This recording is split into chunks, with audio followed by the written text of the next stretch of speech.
Cool, I hope. Waiting on Marge.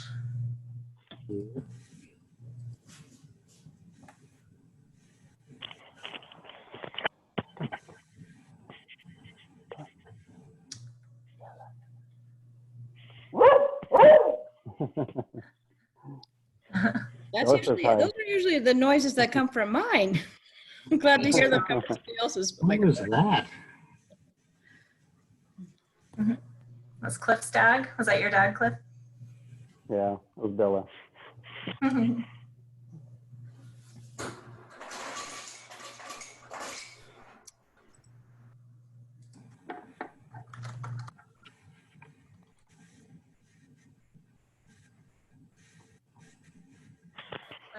If we don't see Marge here in a minute or so, I might have to take us off.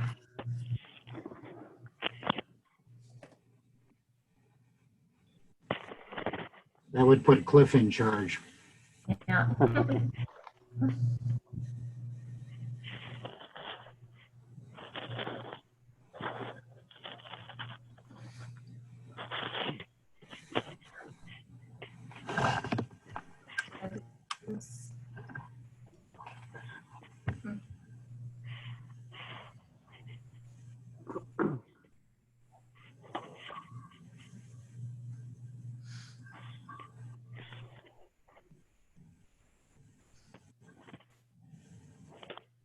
Everyone's staying cool?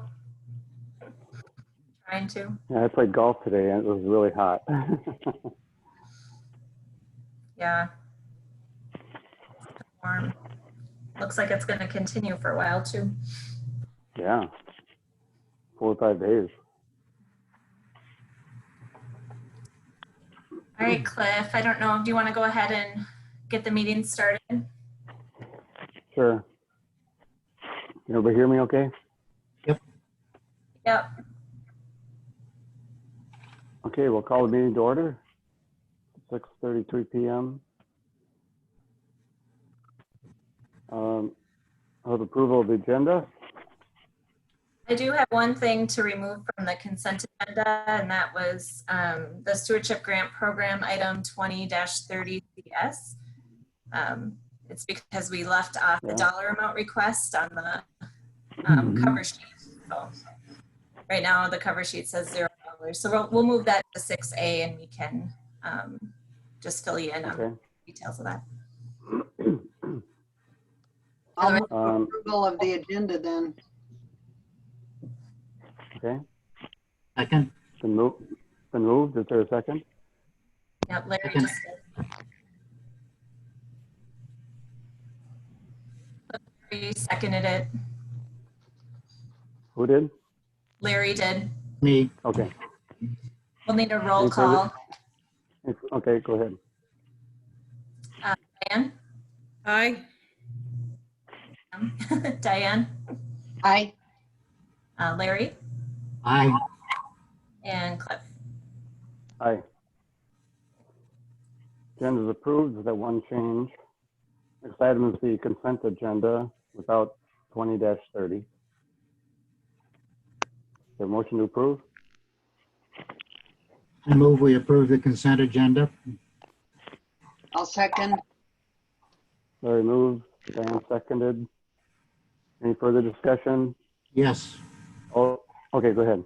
I have just two things that I would like to have in the minutes. It says it relates that Tina was going to craft some additional responses to the Beltline study, and I would just like to note that she can let us know about those later in the meeting.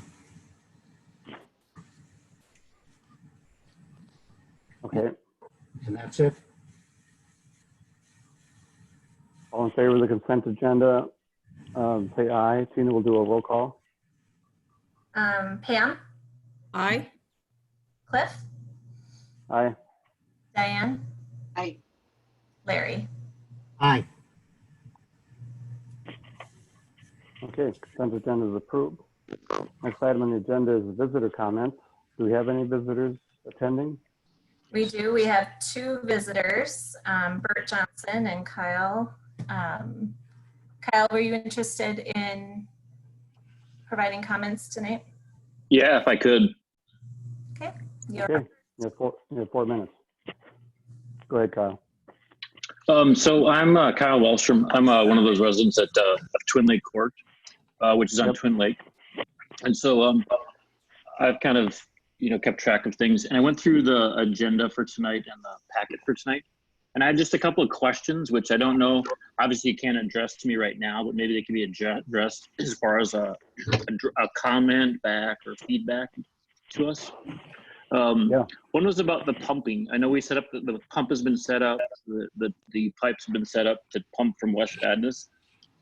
And the levels have been lower, so I suspect that the pump hasn't even run. And I was just wondering if there's any comments on that, because there isn't any kind of the operations.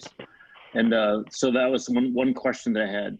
Second question has that, I was after the whole last meeting, and I saw in the agenda that approval was for the project, our outlets project to start. And so I assume that was done offline, but maybe I just missed that part. I did step away for a minute or two last time. And then the question I had was, as far as for West Vadnais, there's been some proposals to a bunch of proposals. You're gonna go through those tonight. So I think I'll wait to see what your outcomes are from that. They're published for the next time.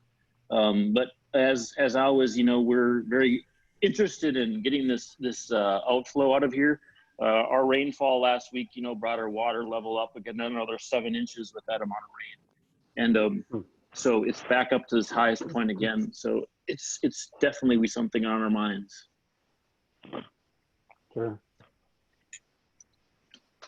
Tina, correct me if I'm wrong. We did do that approval during the regular meeting, didn't we? Yes, that's correct. For the contract. Yep. It must have been the part I walked away for a couple of minutes and I missed it.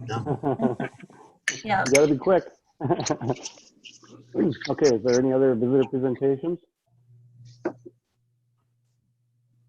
Bert is here also. Bert, you're interested in providing comments? Okay. Yes. Thanks, Chair and board members. And thanks, Kyle, for commenting as well. So Bert Johnson, I'm at 205 Twin Lake Trail. As you know, president of the Twin Lake Association, so I'm speaking in that capacity. And stop me if my audio is bad.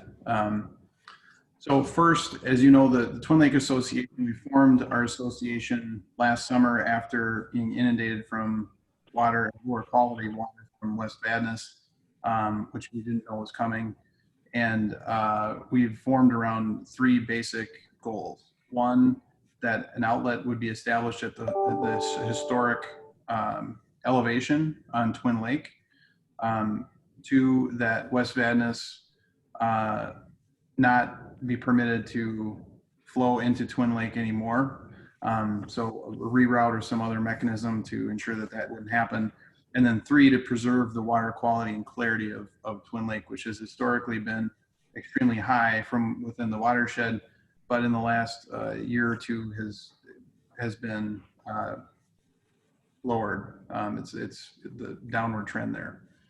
So first on the outlet, as Kyle mentioned, pleased to see that the project is moving forward. You've selected a contractor. That's great. That's great news that project is going to move forward.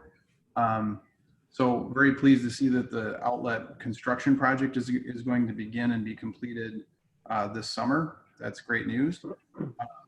We still have concerns about the operations plan, and I've talked to Tina about that. I appreciate that Tina has been communicating with us regularly, so that's very much appreciated. I think as far as the operations plan is concerned, there's some details that have been sort of back and forth in discussion, and we appreciate that you're trying to arrive at the right solution as far as the operations plan. Our concern and our goal is that we think, despite all the back and forth and all the discussion, really, the Twin Lake needs to be maintained at the elevation of 872.2. That's what we need to assure through the operations plan. I think the operations now would do that. There's potential for holding water in Twin Lake up to 874-ish. That is concerning. I think it would be, I think we'll see what happens after the outlet's installed, and my personal anticipation is that it'll be maintained at 872.2, and that's really what I think Twin Lake is frankly legally entitled to as well, all the residents here, because that's the historic elevation. So as long as the operations plan accomplishes that, we're good. Kyle brought up some points on the West Vadnais reroute. Pumping sounds like a reasonable solution to us. You know, we're still trying to understand, I think, the relationship between West Vadnais inflow and Twin Lake, and we really have two concerns. One, we want to make sure there's never any inundation again, which was a surprise to us last year. And then two, that we have really serious concerns about water quality when West Vadnais water can come in. So question that I think, I'm just going to state this, Val, one of our board members, Val Eisel, submitted written comments. I hope you'll read those. As an engineer, he studied what Bar Engineering put together and put really a very thoughtful analysis together of the Bar Engineering study related to West Vadnais. So we hope you'll take a look at that and give it serious consideration. I'm going to try to summarize it as a non-engineer, knowing that my time is running out.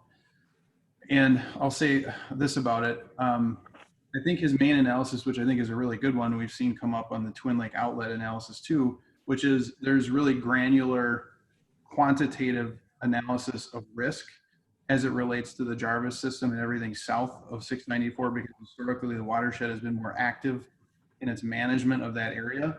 And then when the concerns are about inaction and what risks could be created through inaction north of 694, the analysis is not countervailing at all. It's not the same. It's very vague and just generally conclusive. And that's problematic for us and everybody who's north of 694, because the analysis should be comparably quantitative on really both sides of the equation. And I'm trying to summarize what Val said, and that's our concern about that study. Lastly, on water quality, Tina did talk about some additional connections that we could make to connect with DNR folks that you guys work with, and we are interested in making that happen. So thanks again for the open lines of communication and for letting me speak. Thanks, Rick. Okay, any further visitor comments? I think that's it for visitors. That's it? Okay. Yep. Next item on the agenda is the permit program, and there's no applications, but we have the single lot residential permit adjustments memo. So we can turn to that. So last month I came to the board with I guess a question if I could explore this a little further in adjusting some implementation for permit processing to better accommodate landowners and just single lot residents. So the last month I summarized kind of what I was thinking. So I formalized it here for you this month. I listed a number of implementation adjustments and then associated conditions for that to occur. So I would welcome any discussion if there's any, but I do have a requested board action at the bottom of that memo as well. So if there's any questions, let me know. I have a question. Comments from the board members? Diane has a question. Okay. Yeah, as I said at the last meeting, I really support this. I think it's a great idea and want to go forward. I do have some questions and suggestions. At the top of the second page, you have the conditions listed. And in the first bullet, you've got it listed as a trial, which we all thought was a good idea. But a trial should have a ending period or a time period. So I think we should set that. And we also, you said if it doesn't meet the anticipated outcomes, we should spell out what the outcomes are in this trial policy or procedure. And then that the district can resume the regular permit process if, you know, if it's not working. And I think we need some reasons for that listed. We don't want to have to come back to the board, but we do need some consistent guidelines. So my suggestion is that the board approve going forward with this, but that you come back at the next meeting with a report detailing these things, and then we can formalize it with a board motion at that time. Good idea. So is that a motion, Diane? If I need one, yes. Yeah, we should formalize this. So you're moving to authorize staff to proceed with this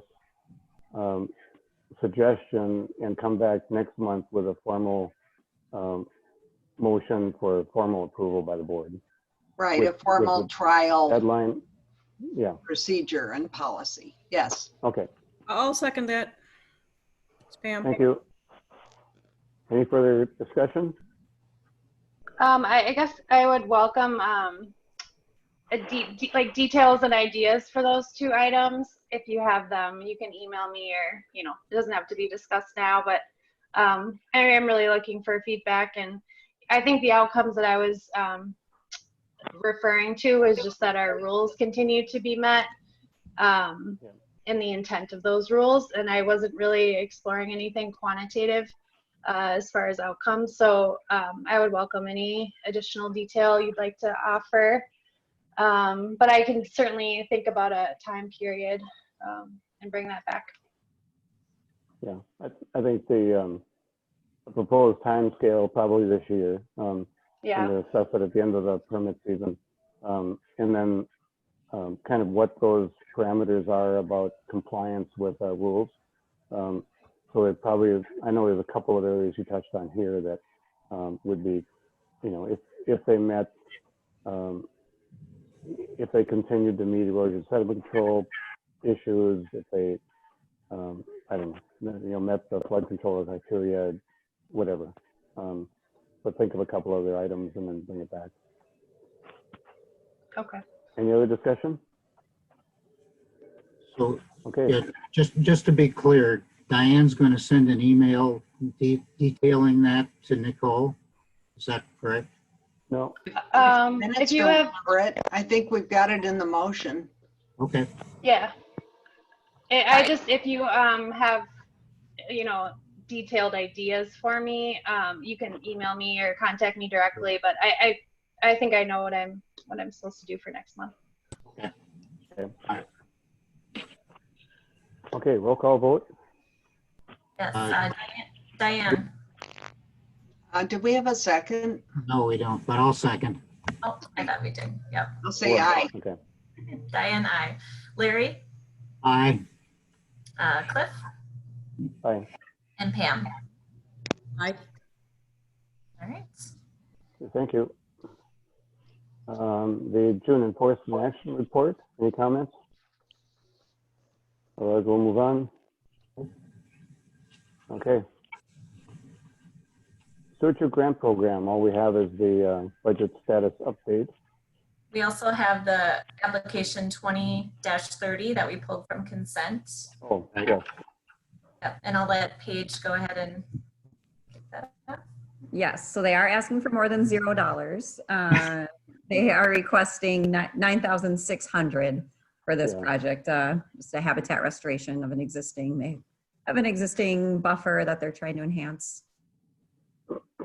And we authorize up to 15,000, correct? Correct. Yeah. Yep. Okay.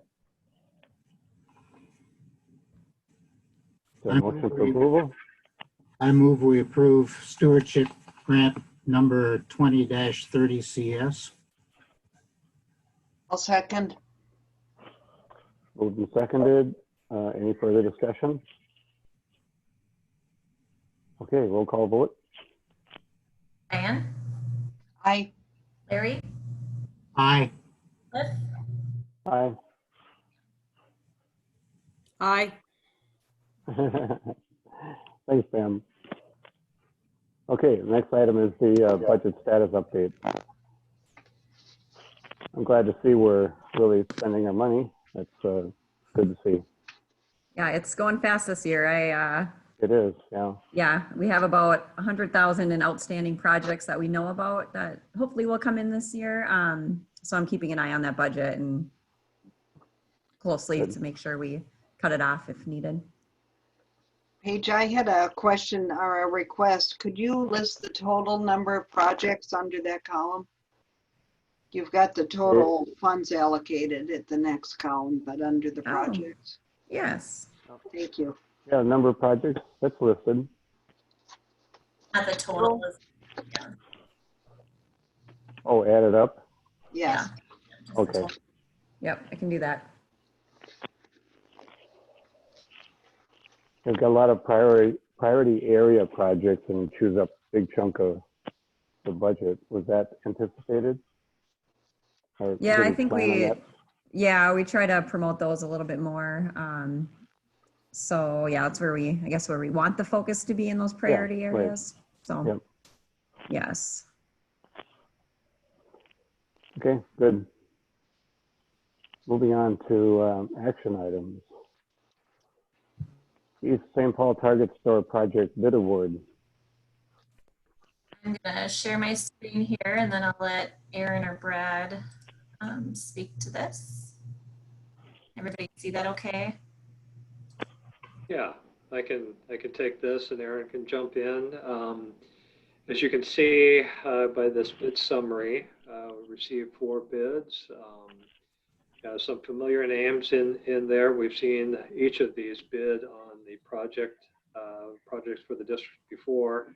As a point of reference, the engineer's estimate, I believe it was $747,000. So as you can see, right in there with the estimate, and Sunram, who they are a familiar name to the district, is the low bidder, and they fulfilled all the bidding requirements. So I guess if there are any questions about the bidding process, Aaron and I are here to respond to those. Otherwise, we are looking for a motion to award to the lowest responsive and responsible bidder, which is Sunram, and looking for direction from the board to go ahead and issue that notice of award and prepare the contract documents.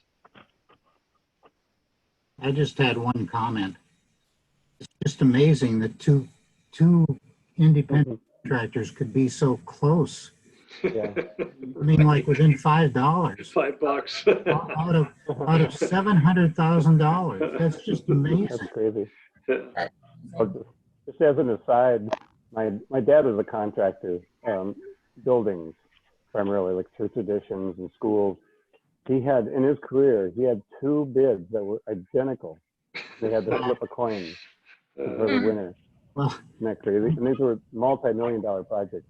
I'm glad Sunram was the lowest, because if it was between those two, somebody would feel really bad by missing $5. Right. Yep. Yeah. Yep. Anyway, I move that we accept the low bid of Sunram Construction to do the Target retrofit.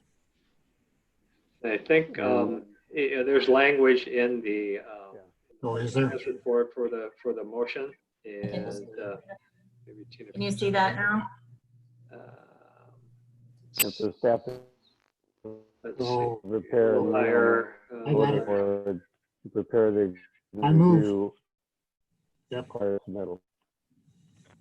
Go ahead, Larry. Okay, I move that we accept the bids and award the East St. Target Store BMP retrofit project to Sunram, and direct the staff to prepare and mail the notice of award and prepare the agreements and review the required submittals. All right, thank you. How'd I do? That was nice. That was very good.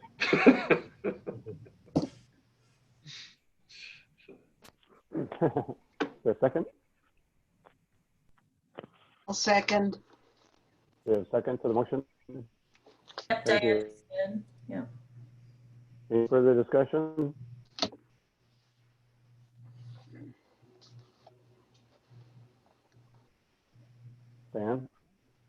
Roll call vote, Diane? Oh, aye. No further discussion. We'll have a roll call vote.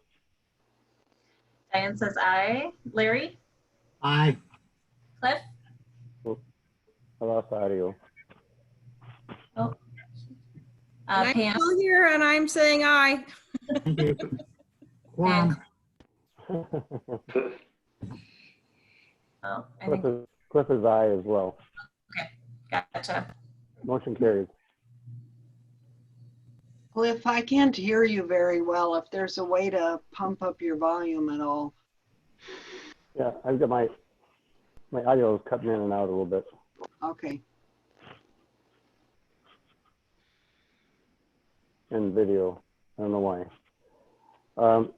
Next item on the agenda is the review of the technical memorandum on the West Adams Lake south of I-694 conveyance feasibility study. Brad, you gonna lead that? Yeah, Aaron and I will present this study together, and I believe Aaron has a story map that she'll be loading here in a second to put some graphics with this. I will say, as you all know, we've been working on a number of studies that came out of the Beltline Resiliency Study. This is one of those studies. You'll be hearing from us again next month with the outcome of a variety of other studies. We've got 4 total that we're working on, kind of going from upstream to downstream. This was the first on the list, and it is a new conveyance system, considering a new conveyance system from West Padness Lake under 694 to a point downstream where, in anticipation of other improvements being made, that this pipe could discharge more flow, and we could better make the system upstream, meaning West Vadnais and Grass Lake and those water bodies, recover more quickly, similar to other lakes in the district. So this is a pipe to allow more discharge to go downstream when downstream facilities are in place to accept it. So because of that, there is a bit of a draft nature to this, but it is essentially complete, but it does depend on those downstream systems. So there's really not a decision point on this study tonight, but we thought because of the timing and the volume of other information on those other studies, we would start with this one and kind of present this is what it would take to get a new pipeline under 694 moving water downstream to better, I guess, manage those levels upstream. Aaron, do you have that story map? Oh, Brad, sorry, Larry has his hand up. Larry has a question. Yeah, Larry? Before you get started, just 2 quick questions that you can maybe wrap into this and may play to the presentation. Were the calculations that were done in here into account the fact that the Phelan and Keller weirs were in place, or were they made assuming that they weren't in place? And the second thing is that you do make a comment in there, which I fully agree with, is that you're working on the Owasso Basin bypass, and that would play into this, potentially where the pipes would go and how they would work.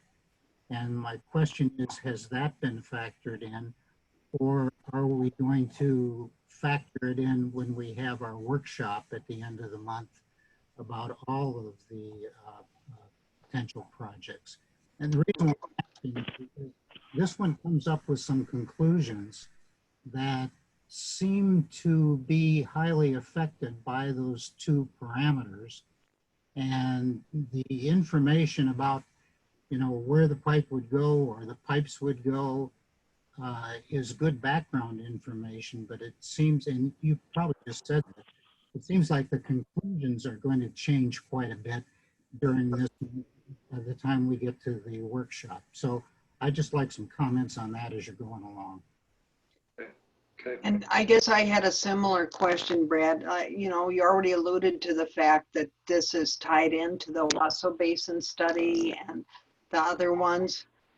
connecting it, and it's kind of preliminary. So I'm hoping that when we come back to our workshop that we can include the review of this and take into account the feedback that we got tonight, which I haven't seen yet, from the Twin Lake people. And then I'm sure all of us who've read it have additional questions.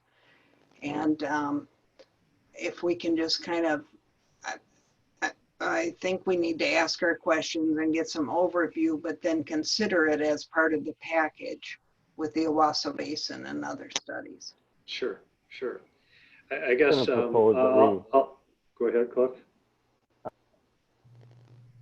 was going to propose that we ask our clarification questions to the memo tonight and basically accept the report as it is and then review it in context with the other reports as they come online.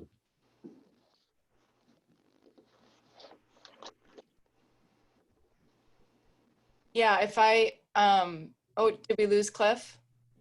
Cliff, are you still there? Okay. Yep. Yep. If I heard you correctly, I heard the thought might be to accept this as it is for now, but we're revisiting this later as we have more information from other studies. Is that what you, I want to make sure I understood what you said. Right. Yep.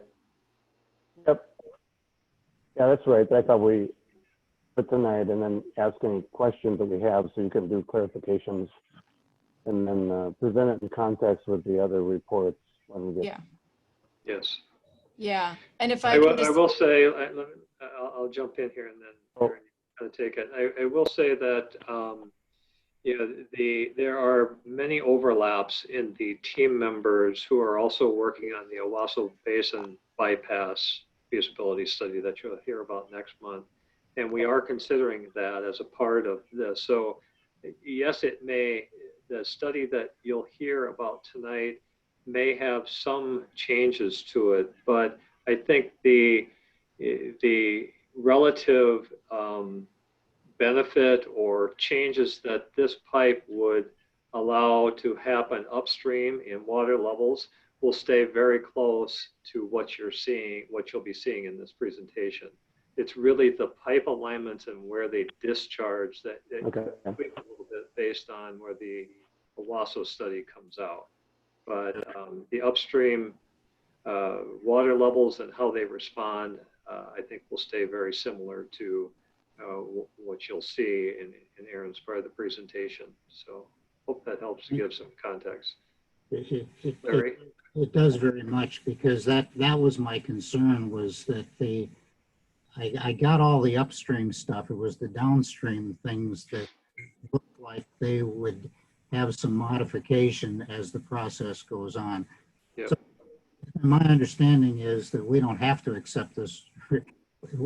Part of our process is not accepting the report. It's just explaining the report is all. That's what we want to do tonight, is make sure we explain it, whether you accept the report as is, or we just explain it so you have that as background as we're working into the studies next month, you know, however you choose to proceed. But again, the upstream things I think are pretty much illustrated in the presentation and in the report, and the downstream connection points are maybe a little bit in flux, but they're probably lined up pretty well with how this report shows them. So with that, I'm going to turn it over to Erin, and she's got a nice bit of visuals so we can kind of talk through the alternatives that were analyzed and kind of some of the outcomes. So go ahead, Erin. Sure. I thought that was a good way to start, by getting that feedback. Because there's a lot in here. There's a kind of a weighty technical memo with a lot of attachments, and there's a lot to go over. And to your question, Larry, yeah, there's a lot of different ways we're looking at things in this memo, a lot of different scenarios that assume different things in terms of when things would happen in terms of the season, what rates things would happen, whether it's pumped flow or gravity flow, whether there's downstream increases of capacity or not.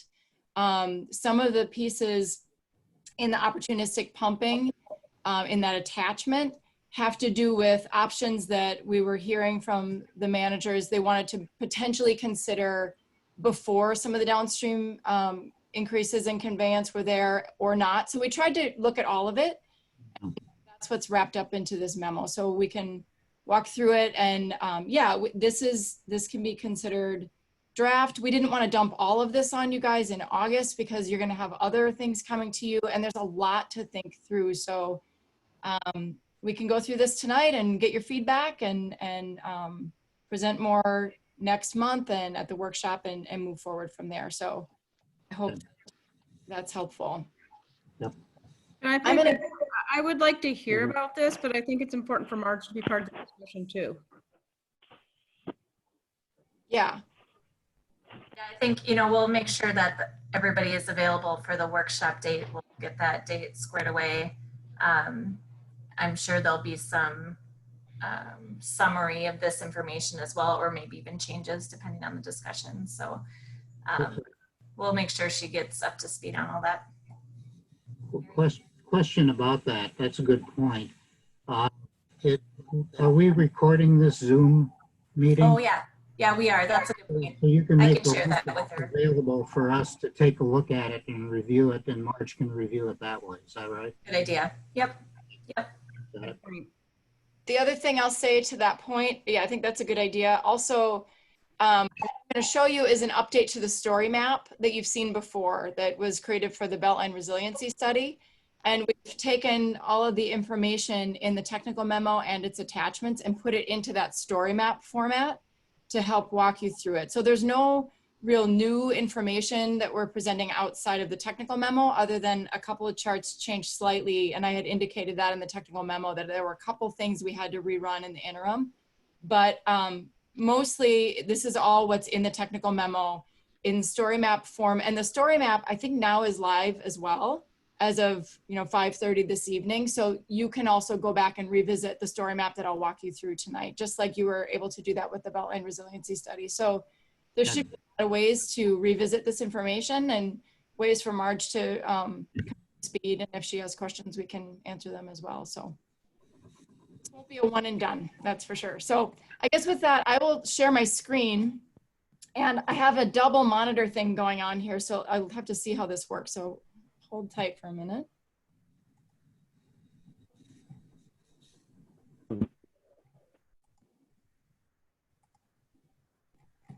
Okay, so yeah, now this looks a little bit different for me, but what you should be seeing is a screen that this is the story map, and there's a slide that says presentation overview, pipe alignment feasibility study. Is that what you're all seeing?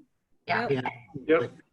It's hidden behind our pictures. Can you move it to the left? That's something you'll have to do on your end. You can drag Okay. your pictures Oh, over. okay, got it. Like Got a it. dragon. Yep. Oh, that's not something I do. Okay. No. Cool. Okay, so everyone drag your faces off the presentation. Love learning new things. Well, I was worried. I'm very happy to do that. Thank you. I was worried that was on me, and I thought, well, your faces aren't on my presentation. So I just can't get it to stay off. I wonder, so typically you can even just hide them, but I'm not sure. Are you I'm minimizing it. Yep, I did. Okay, gotcha. Otherwise, you can Okay. try to minimize it some more. Like if you scroll on the pictures, there's gallery view where you'll see more people. But if you just choose speaker view, if you hover over those icons at the top there, it'll show you speaker view, then you would only have one picture, and it shouldn't hinder too much of the presentation. Mm-hmm. Thanks, Vietnam. Okay, so has everyone got a clean screen with the slide on there? Yep. Yep. Okay, so I'm going to be clicking through a lot of things here, and I'm going to try to do it slowly. And for the first couple shifts around here, I'm going to make sure that everyone's also seeing it. I don't know how slowly or quickly things will transfer over for you as you're seeing it. But for the first couple things, when I change screens, I'll make sure you know I'm doing that, and we'll check in. But after that, I think if it's working, I'll just trust that you'll let me know if what you're seeing is not consistent with what I'm saying. So we'll go together that way. I trust you'll let me know if there's something that doesn't look right. So great. So this first slide here is just pretty much what Brad covered. Just a reminder of what the scope, how the scope was designed for, or described for this study. This, we've called it the West Vadnais Lake Conveyance under Highway 694 study. As you know, we also incorporated some opportunistic pumping scenarios in here, and we're going to walk through all of that tonight. The goal of the study, as it's stated in here, is to, we said at the time, establish the normal water level of the system at elevation 881 and the 100-year flood elevation at elevation 884 without increasing flood levels downstream. There's a fine point here that I think is important for us all to understand, because it factors in as we walk through this, and that is that the normal water level, or the outlet elevation, that is, of West Vadnais Lake right now is at 881. So the outlet is now lowered. It's still the very small outlet, but we do have an outlet elevation of 881. If the lake starts at 881, which we know it often doesn't, I don't know that it has any time in recent history. If it starts at 881, now our new flood, 100-year flood elevation, according to modeling results, is 883.8. Now, the problem, as we know, is that the lake doesn't draw down between events, and so we get this stacking and stacking and stacking of water, and that's why we're looking at this area so closely. So the goal is to really get the elevation down to 881 more frequently and more quickly, and make it so that we can house the flood elevation below that 884 contour. 884 is significant because that's the elevation at which water starts to move from the triangle wetland toward Twin Lake and toward the emergency bypass system. So that's just a fine point I wanted to make sure we all understood. So I thought what we could start with is just to make sure everyone's on the same page. We're going to jump to another tab here. And this is a tab that you have seen before as part of the resilience. Click over here. And you should be seeing a map of, I'm going to zoom in here, the Grass Lake area. So I'm going to sit for a minute. My screen is loading. So what you should see is you should be looking at an aerial of sort of the northern 2/3 of Grass Lake and Northwest Ramsey Pond and Wetland A and Suzanne Pond, and there should be some call outs there. You guys all seeing that? Yes. Yes. Yep. Okay. So what I did was, we've had this tab this way since the resiliency study. The flood inundation footprints that you're seeing here are the 100-year flood elevation for Grass Lake, which again, if it starts at its outlet, is 884.7. So that's what this inundation footprint is. Some changes have happened to infrastructure throughout this area that I just want us all to remember as we talk this through. So I've noted what's happened since the resiliency study was last presented. So going from left to right in Suzanne Pond, that project to triple the capacity of the pump is underway. They've started breaking ground. You probably see trees being cleared, and they're going to be closing Ramsey Road, I think, gosh, I think in about a week or so. I can't remember the exact date. Let me know if you're interested in knowing the exact date. But they're going to be closing Ramsey Road because part of that project is also to raise the remaining low section of the road. And that's also indicated in the call out here. So by the end of the summer, the pump capacity in Suzanne Pond will be tripled, and Ramsey Road, the low elevation, will be 885.5. Also last year, I think in July, Ramsey County raised Rice Street to 884.73 as a low point. You know, this was the area. Can you all see my cursor if I'm moving around? Yes, we can. Yeah, your Okay. cursor shows up. Great. So this is that low area that was being the cause of the road closure because water was coming up to the sides. This section is now raised as well to 884.73. And then if we go further down here, here's the triangle wetland. Some things, as you know, have been changing down here as well. So this berm has been shored up and overflows funneled to this area here to the overflow at an elevation of about 884. And then we have the bypass pumping system, which has not been activated yet because water hasn't been up that high since, but if and when it does, that would be activated to pump up to 6 CFS around and away into Stymie Pond down here. So, and also, as you heard, the West Vadnais Lake's 15-inch outlet has now been lowered to 881. And so by the book, I mean, by modeling standards, if the lake starts at 881, the 100-year flood level is now to 883.8. So if we use that as a tool to figure out whether or not something is in the flood zone or not, which we can debate that, then these 5 homes would be out of the floodplain. So remember this fancy slider bar, if we change the flood level to lower it, those homes technically come out of the floodplain. Now, of course, West Vadnais Lake is not at 881 and it often doesn't get there and it has a very restricted outlet. So these homes are still at some degree of risk, and it depends on how we decide to judge whether or not that risk is enough to do any number of projects or not. So I want to point that out. It's currently we would consider that triangle wetland to be the flood zone to be disconnected from that overflow point. That's similar to how we've done it looking at Jarvis Lake. We assume that the lake would start at the weir elevation and then the flood elevation is based off of that, even though waters are usually above the weir elevation. So kind of a technical point, but it becomes important in terms of your decision making. Okay, any questions about that? This is just the very beginning of the presentation. Just wanted to remind everyone kind of what's changed since you last saw these maps. Okay, all right. I'm not hearing anything, so I'm going to go back over here and walk you through the main body of the technical report. So you all got that in the board packet, and I'm just going to walk us through just the high points, and you can stop and ask questions at any time. Erin, just one comment. I really like the visuals.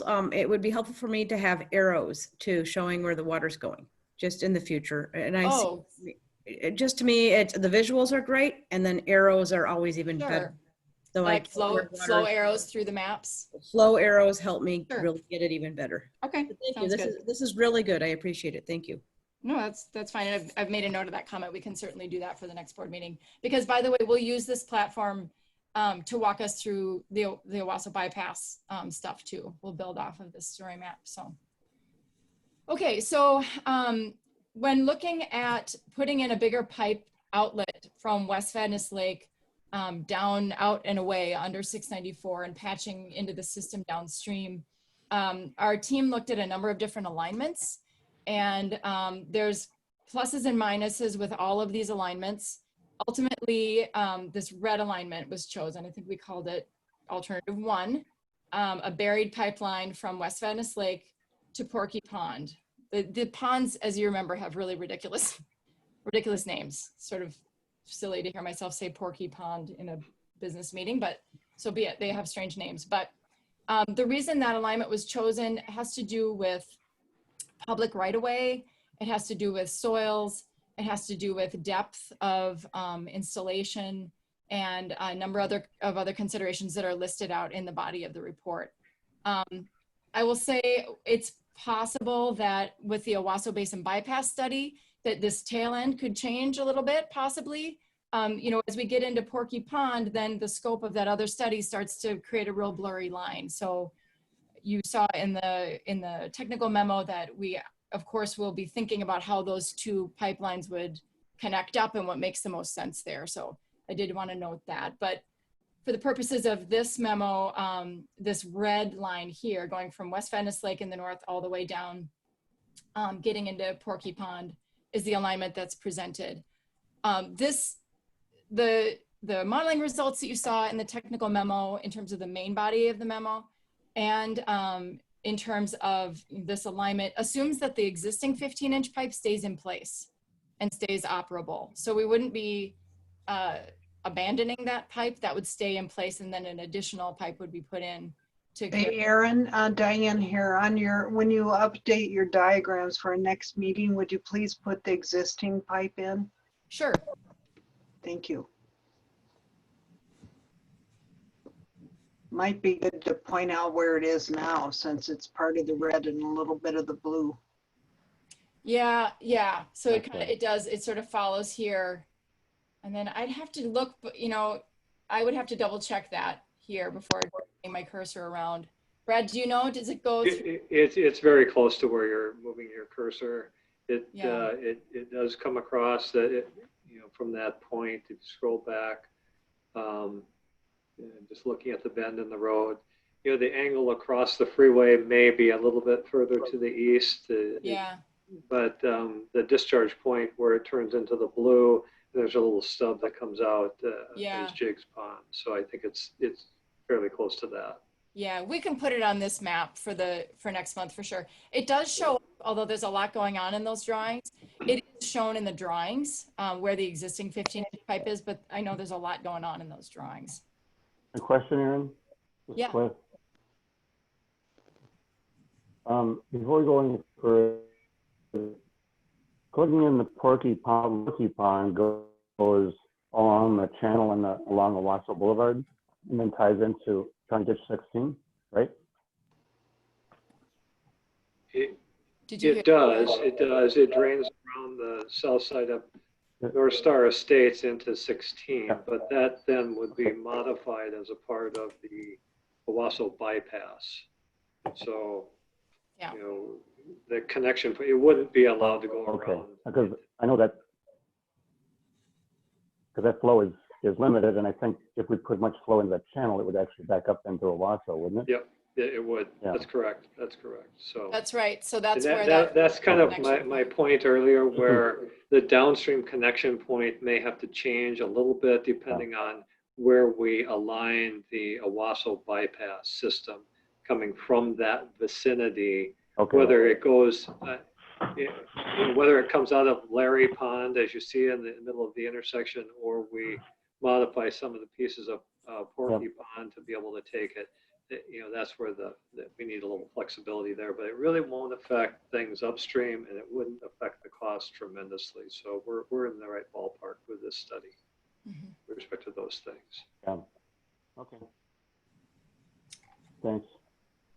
Go ahead, Aaron. So, any other questions? Yeah, I just have a clarification. And it was what I said before, when you're looking at the Owasso Basin bypass or what to do about that, I presume as part of that, you're going to be looking at being able to take this new pipe that we're talking about and run it through Owasso Basin, because that's the reason why you bring it all the way down to Porky Pond, is because you don't want to jeopardize Owasso. If you fix that, and that looks like that's half of the piping, actually, to take it to Porky Pond. So that could make a big difference, I would think. Well, on one hand, that is something that we will look at as far as that intersection between the two studies. But actually, the new pipe would have to go all the way from West Vadnais Lake all the way down. So this section from Porky Pond is just, this section here that we're talking about. All of this would still have to be in place. A new pipe would have to be all the way from West Vadnais Lake all the way down here. Why wouldn't it be able to stop at Jake's Pond? So I think there are some capacity issues in that ditch with the local runoff, and combined with discharging into Jake's Pond.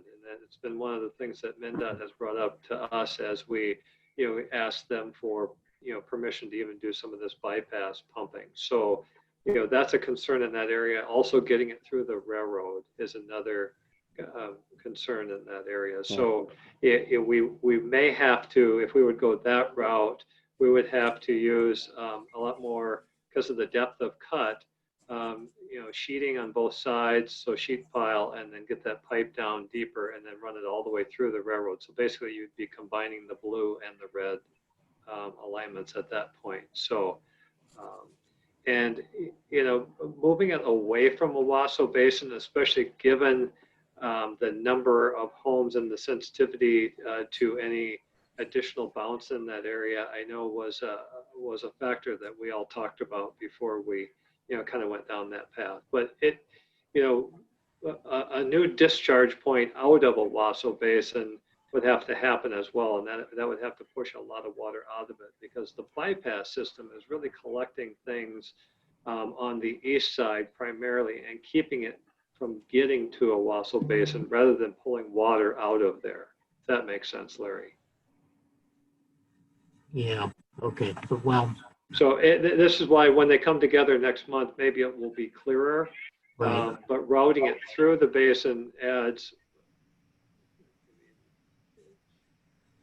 we've considered it. It just seemed like we were putting more water in an area that we would have to get water out of, whereas the bypass, as it's named, is collecting water and bypassing the Wausau Basin before it gets there.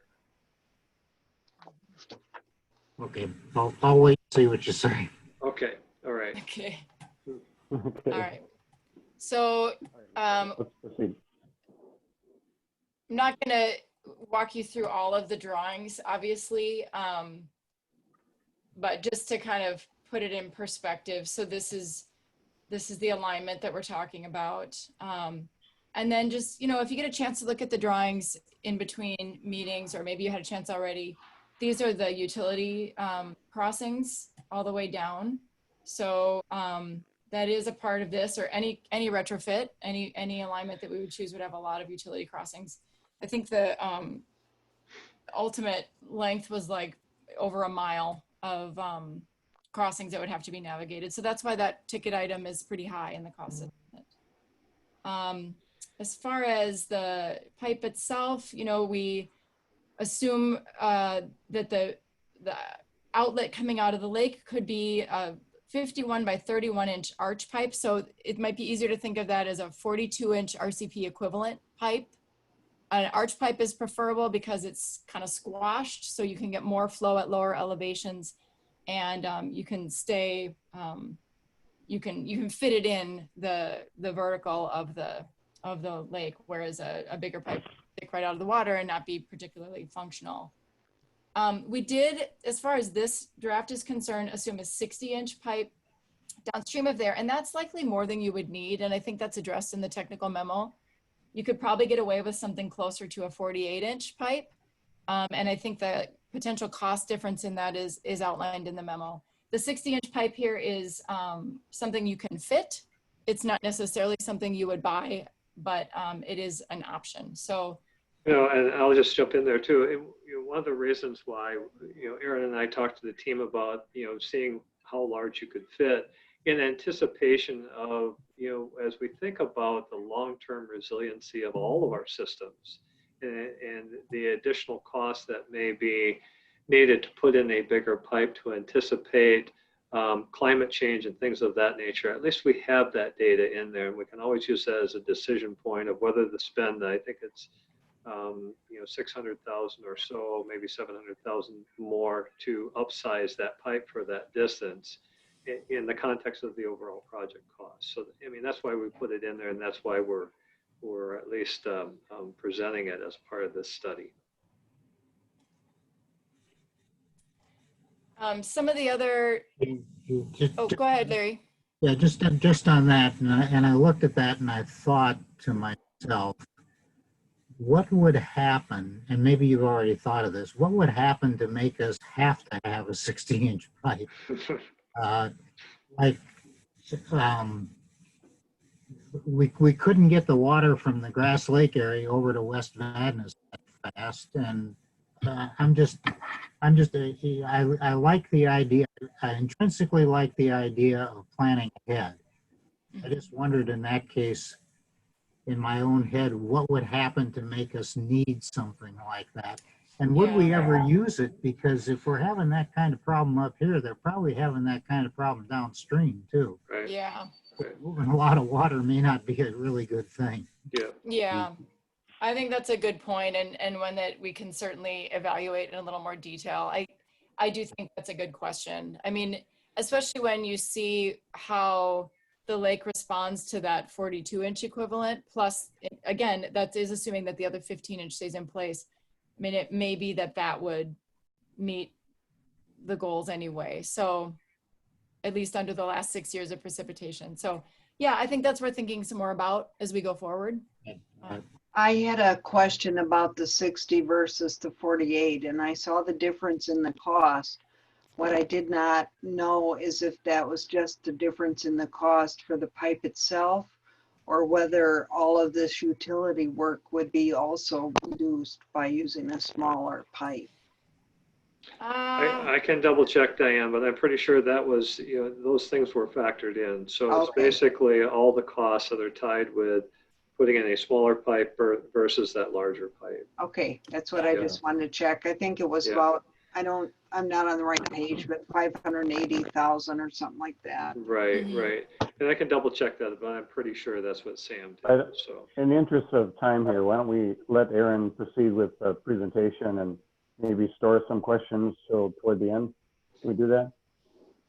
Keep a note of your questions and then we'll come back to them.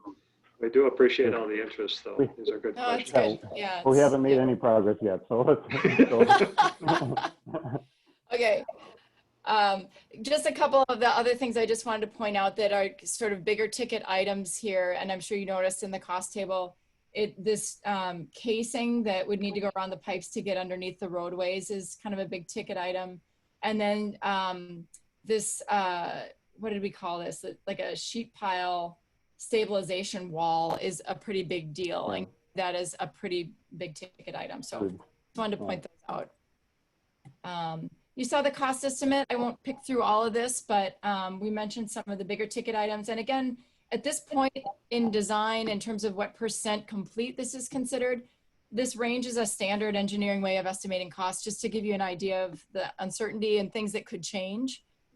So we do, in the technical memo, there are some specific details about some things that are potential cost cutting options that are potentials. They may be fraught with some of their own challenges, but there's some opportunities that could be chased down. And the range here, though, overall is 10.6 million to 17.3 million. As far as what that does for water levels in Grass Lake and Vadnais Lake, I've pulled in, this is a section from a page from the technical memo. This is what happens when you model precipitation from 2014 through 2019 under existing conditions and under the arch pipe conditions. And the arch pipe would have the same invert elevation of 881. And this is what it would look like under current infrastructure conditions, and then also with this additional outlet. This obviously would raise downstream flood levels. So this would be assuming that there's a pipe to carry flow, not just from West Vadnais to Porky Pond, but also around and through the rest of the system and safely through the Phelan chain of lakes. So Larry, to your point, this is one of those examples where this does assume that downstream there is water to take it and convey it without changing flood risk downstream. So, but you can see it knocks it down. I mean, we've been kind of wondering what it would take to get it to a different level. In terms of flow rates coming out, what this looks like is it's anywhere from, just like minimal flow rate when the elevations are really low, up to about 25 or close to 30. When we've modeled these conditions throughout all these different scenarios, 2014 ends up looking like a real whopper. And I don't know if that really happened as it is recorded in the precipitation record that we're using. I don't know if the landscape really experienced that, that level of precipitation all over the watershed. So take that with a grain of salt. I don't know that that's really what was felt back then, but it does represent an intense potential. And so this scenario would knock the water levels down below 884 in all of those years. None of these years is the 100-year storm. So we didn't experience that over the last 6 years, but given something close to what we did experience, this is what it would look like. So the top one is Grass Lake, and you'll notice on a lot of these charts, I have 884.1 indicated. That's the emergency overflow elevation. So above this elevation, we would have water moving northward into the parkland. And then on the West Vadnais Lake chart, I have 884 noted. That's about the elevation at which water would start to move over the reinforced berm toward the Twin Lake bypass pumping system that's in place. So that's all that I was going to present on the main body of the technical memo. So I guess maybe, Cliff, is it okay? Does anyone have questions on that part before I switch to the opportunistic pumping? There's kind of a shift in discussion that's going to happen here. I had one question before we move on to it. Yeah. The one graph you have about Grass Lake surface elevations from West Vadnais Lake, the pipe is in at elevation 881. How come the elevations during that 5-year period never get down to 881 in the modeling? Yeah. I think there, but never. Yeah. Good. So, I mean, the thing with the gravity pipe is that as water level gets lower and lower and lower and lower, your flow rate, I mean, obviously goes lower and lower and lower and lower. And so I think what we're seeing here is, well, for one thing, for Grass Lake, you know, this is assuming that Grass Lake has its current outlets in place at 881.3. That's the current outlet elevation of Grass Lake. So you can see in December 2014, it gets down there, but in the other years, it's still about 1/10 above that. So, and oh, you know what, Cliff, here's the clarification. I'm sorry. When it says 51 by 31 arch pipe at 881, that's West Vadnais Lake's outlet, but we're looking at Grass Lake's chart here. So for West Vadnais, right here, it does down to 881, but your point is still valid. West Vadnais, it doesn't get quite down there, but it's getting, there's going to be a little standing water in the winter, I guess, because flow rates are really, really low. Right. Okay, thanks. Yeah. I have a question too, Aaron. So you mentioned that, I mean, these graphs look great. So, but you said that this doesn't take into account what happens downstream. And I'm hoping you can address that too. Well, so the way I would address that at this point is saying, if we want to leverage a gravity flow pipe like this, we not only have to build the pipe that's in this technical memo, you know, it could be smaller than a 60-inch, but you would need it to be probably a 48-inch.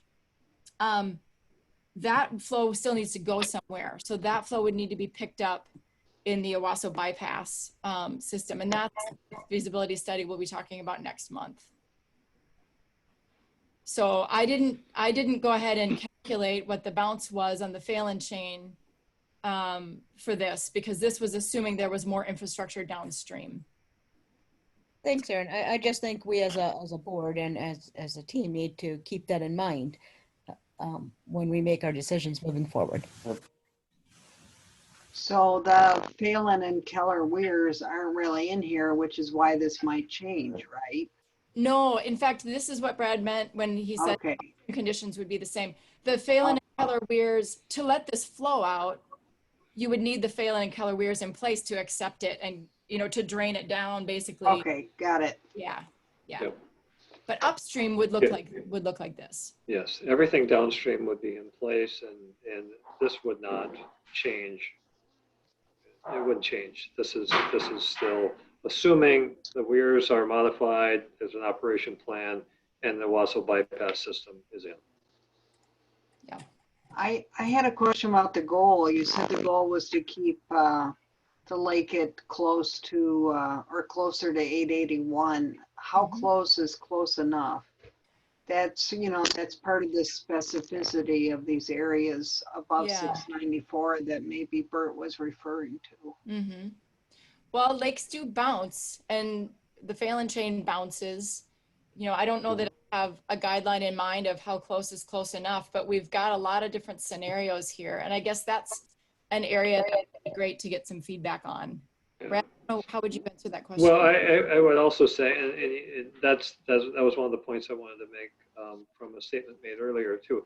Lakes do bounce, and if you look at the Lake Phelan, I know a couple of years ago when we were looking at a different study in this part of the watershed, you know, we calculated, I think it was either 23 or 25 days. Basically, after a 100-year storm, Lake Phelan would bounce up and drain back down in that time frame. So, you know, just to kind of put some context around how quickly our system drains back to that normal water level, you know, what we're experiencing in West Vadnais and Grass Lake, it doesn't get there because the system at the outlet isn't big enough to allow that to happen in a timely fashion before the next storm event comes. So, you know, what we're proposing here is a system that would allow it to behave very similar to other systems in the district, including the Phelan chain, how it bounces up and drains down after big storm events.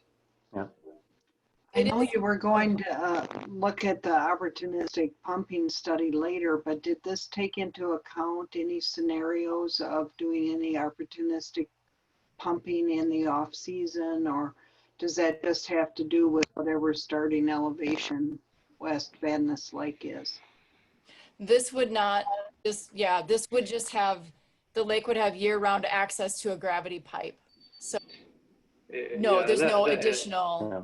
And this would be big enough to take care of any, there would be no additional benefit to pumping at any time during the year if you had in this bigger pipe. The bigger pipe would do the job you're looking for it to do. Well, I was just thinking of more water moving out in the off season, so there would be less risk downstream when these rain events happened. I mean, keep in mind that even, you know, if you can see my cursor here, like in 2014, 2015, these are like the winter months. We're talking about 3/10 or half a foot of water in the pipe. So it's pretty low. So even just naturally, it's drawing down to within 6 inches of the invert of the pipe. So any more drawdown or somehow getting more water out of there, I don't think you would see that benefit in the summer months. I don't think so either.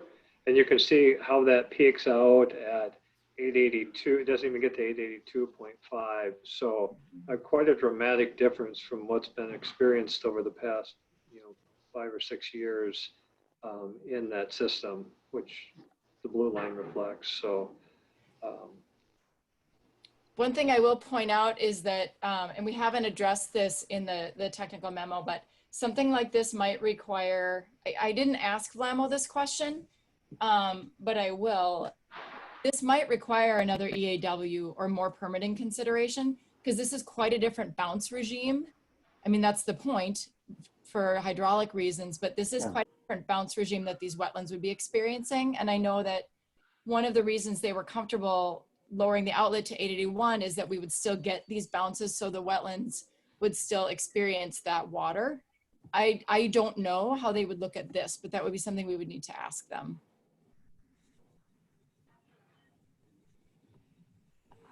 So should I move on to opportunistic? Let's move on to the opportunistic pumping. Okay. Tim. Yeah. Don't let all these links scare you.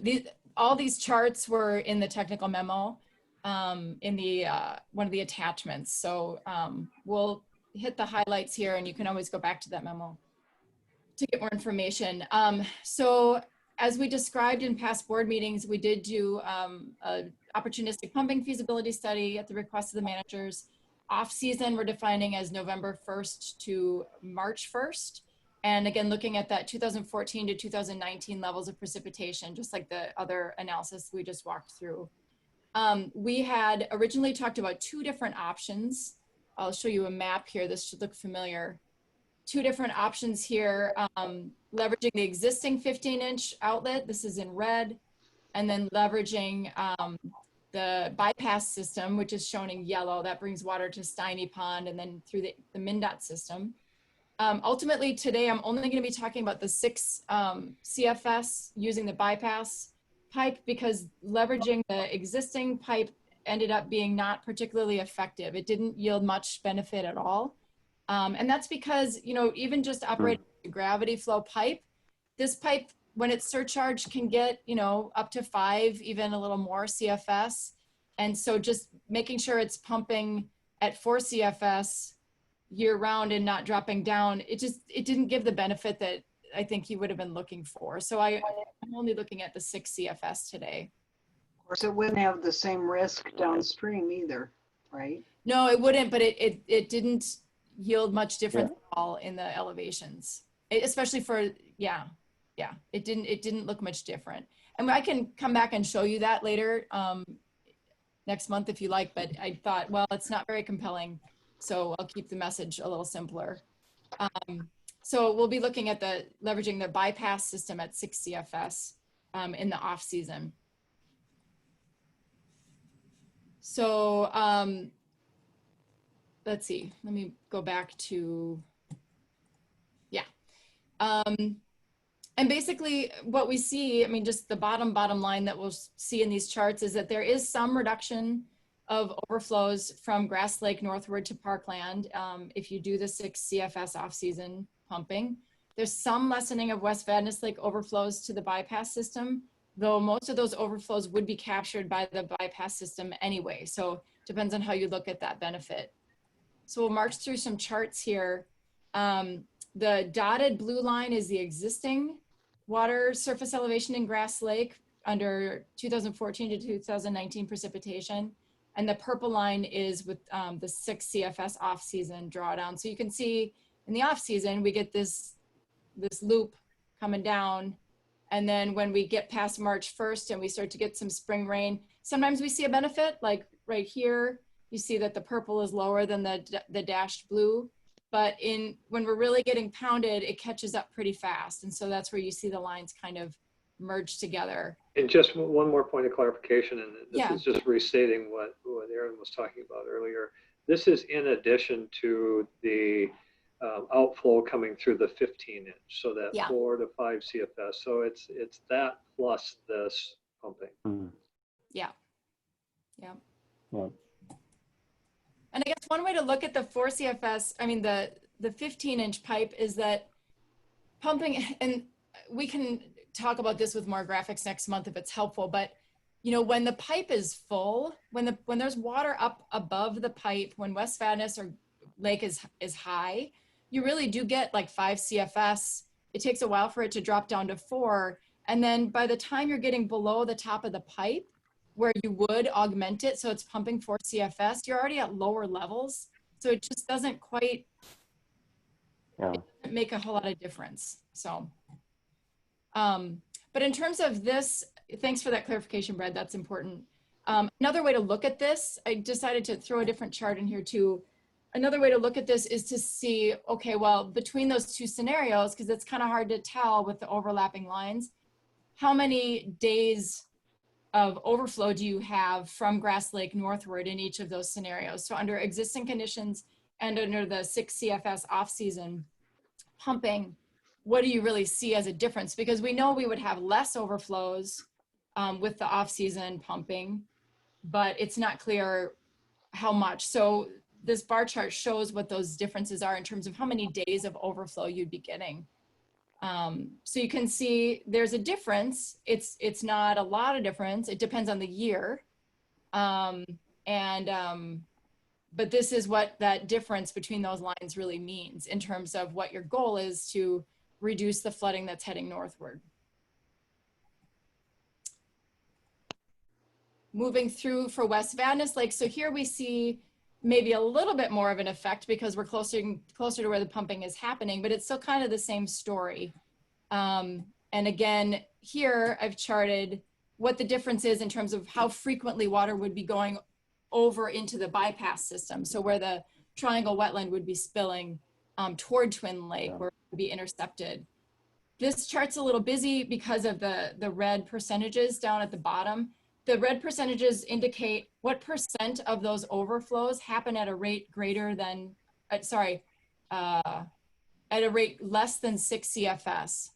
So the red percentages mean how many times that flow would be captured by the bypass system anyway, because we've said, well, in an emergency situation, we're gonna pump the bypass because we don't want water to build up in that area. So that's when we would allow pumping during the growing season. So not in the off season, but in the on season. So this chart indicates how often those overflows would happen under both existing and the 6 CFS off season pumping, how often the flows would be captured by the bypass system versus they would continue to go toward Twin Lake. So you see here, remember I told you 2014 in the model is a bit of a whopper. So in 2014, under existing conditions, you'd have 83% of the time that water could be caught by the bypass pump, and 17% of the time, some of it would be caught by the bypass pump and some of it would get into that 24-inch pipe and into Twin Lake. For the pumping scenario, the off-season pumping scenario there, you see 81% of the time, the overflows could be captured by the bypass system, and 19% of the time, you'd have some residual getting into the lake. Aaron? Pause there, Aaron. Just, I mean, there's a lot of stuff going on There's here. a lot, I just yeah. want to make sure, you know, people are processing that and absorbing it. If you have questions. I have a question. Yeah. Go ahead. Yeah, I do have a question. So to me, Aaron, this says to me that you're saying 100% of the time it would be unnecessary most of the time. Is that correct? Well, I'm saying 100% of the time in 2015, 16, 17, 18, and 19, if there was overflow happening, it would be less than 6 CFS. So the bypass system would conceivably be able to intercept it and divert it. Well, let me put it another way. I'm understanding you to say that we have to take into consideration there's this other system we're putting in place, and if this other system works, then this system you're talking about is completely unnecessary because almost all of the time it would have no effect essentially, and if that system's in place. And the one time that you found in your data points that it would have an effect, it was very minimal. Is that correct? Yeah, I think that's a fair interpretation.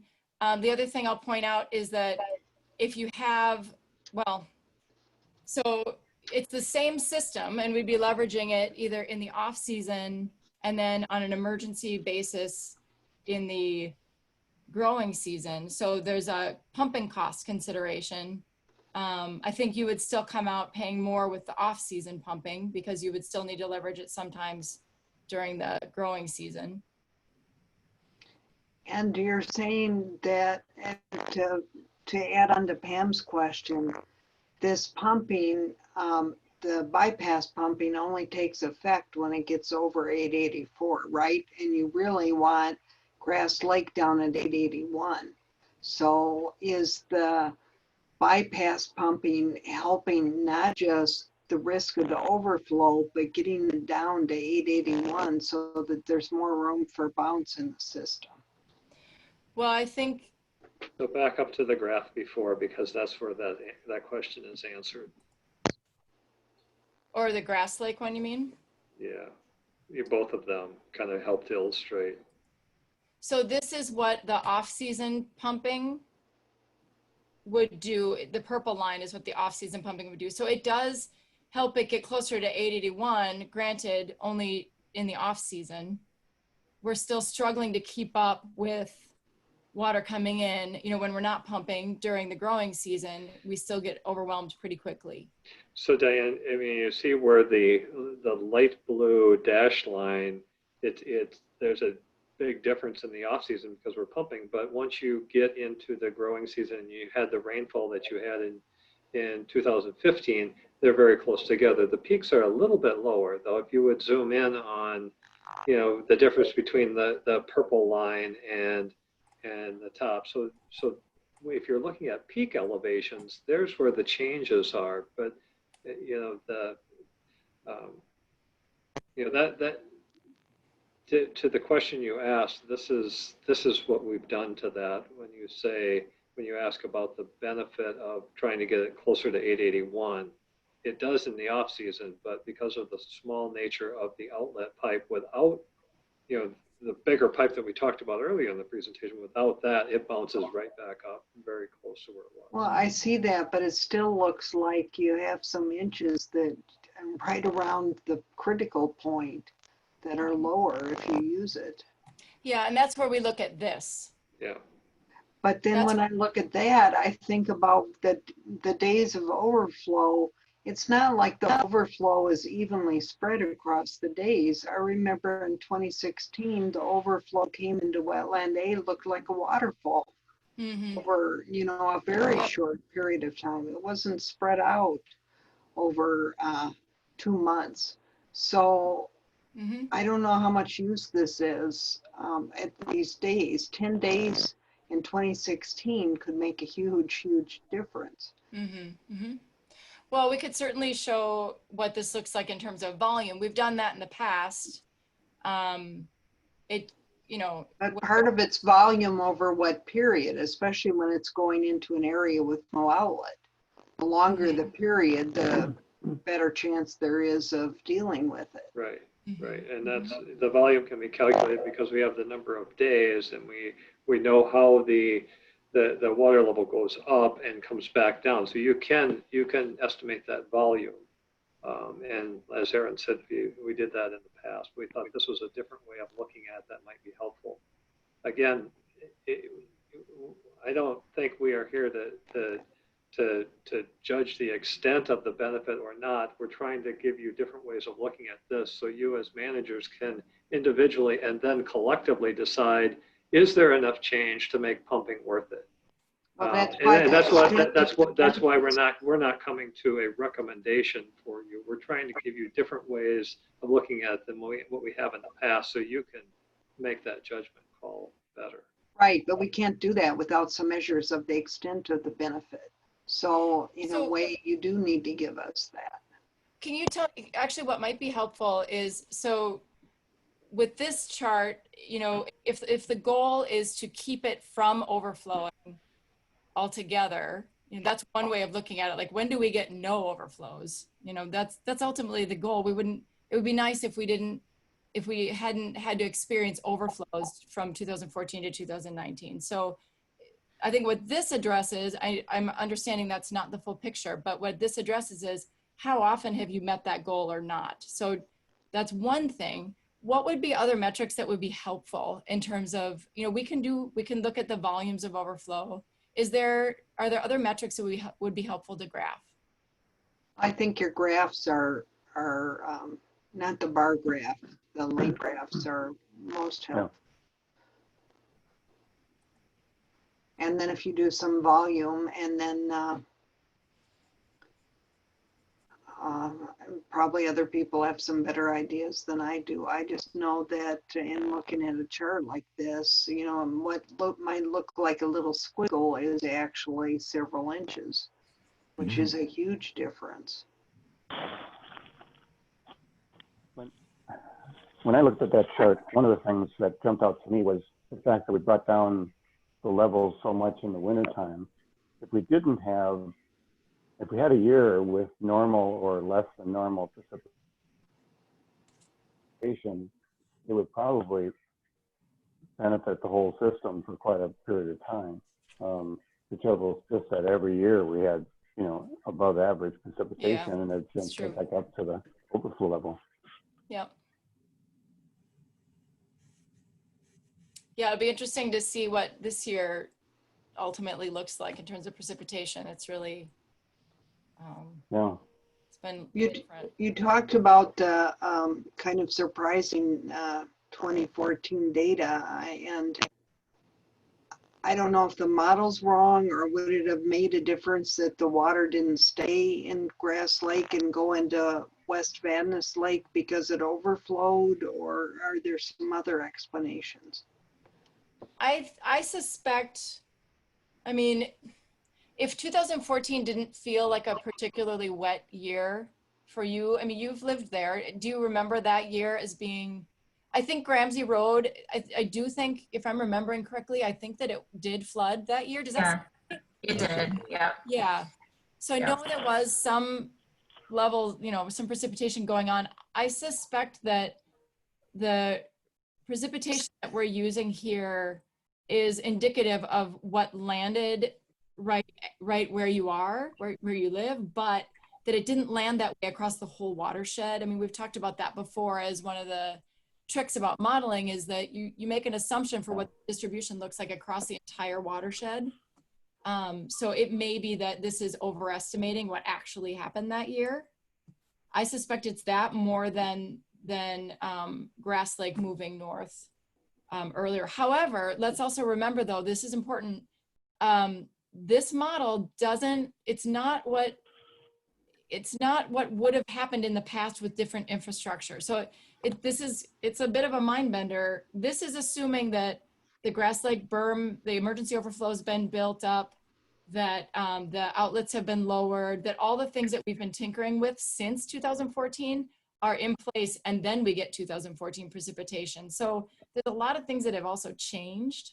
Okay. I think it's helpful to look at it as, you know, here's another precipitation pattern and what could happen and how would we feel about what our investments are if this happened, for example. Does that answer that question? I think it does seem more severe than what was actually felt out there. Well, yeah, at least in the Grass Lake area. Well, it's good information. At least in the Grass Lake area, it was pretty severe. The flooding around Grass Lake itself in 2014 was pretty much like it was in 2016. Okay. In Wetland A, in 2014, we got the waterfall into Wetland A again, and it stayed here. In 2016, we got a lot more, but around Grass Lake and around Ramsey, it looked pretty much the same both years in 2016. Yeah. And the theory is that the 2014 saturated all the ground and there had been some dry periods, but Ramsey, which is an emergency route, I know had been closed for quite a while. Yeah. And the water just stayed. Mm-hmm. Yeah. Any other questions about these? Okay, we need to move on. Yep. Finish up. Yeah. So why don't I move on? So that completes the off-season pumping scenario that we looked at, where you wouldn't have to, you wouldn't be changing downstream water levels. So that was the charge that we took away from the managers at prior meetings, is that this analysis was not intended to, that was intended to happen before any other downstream things necessarily happened, and that wouldn't raise the flood level. So that was the lens that we were using.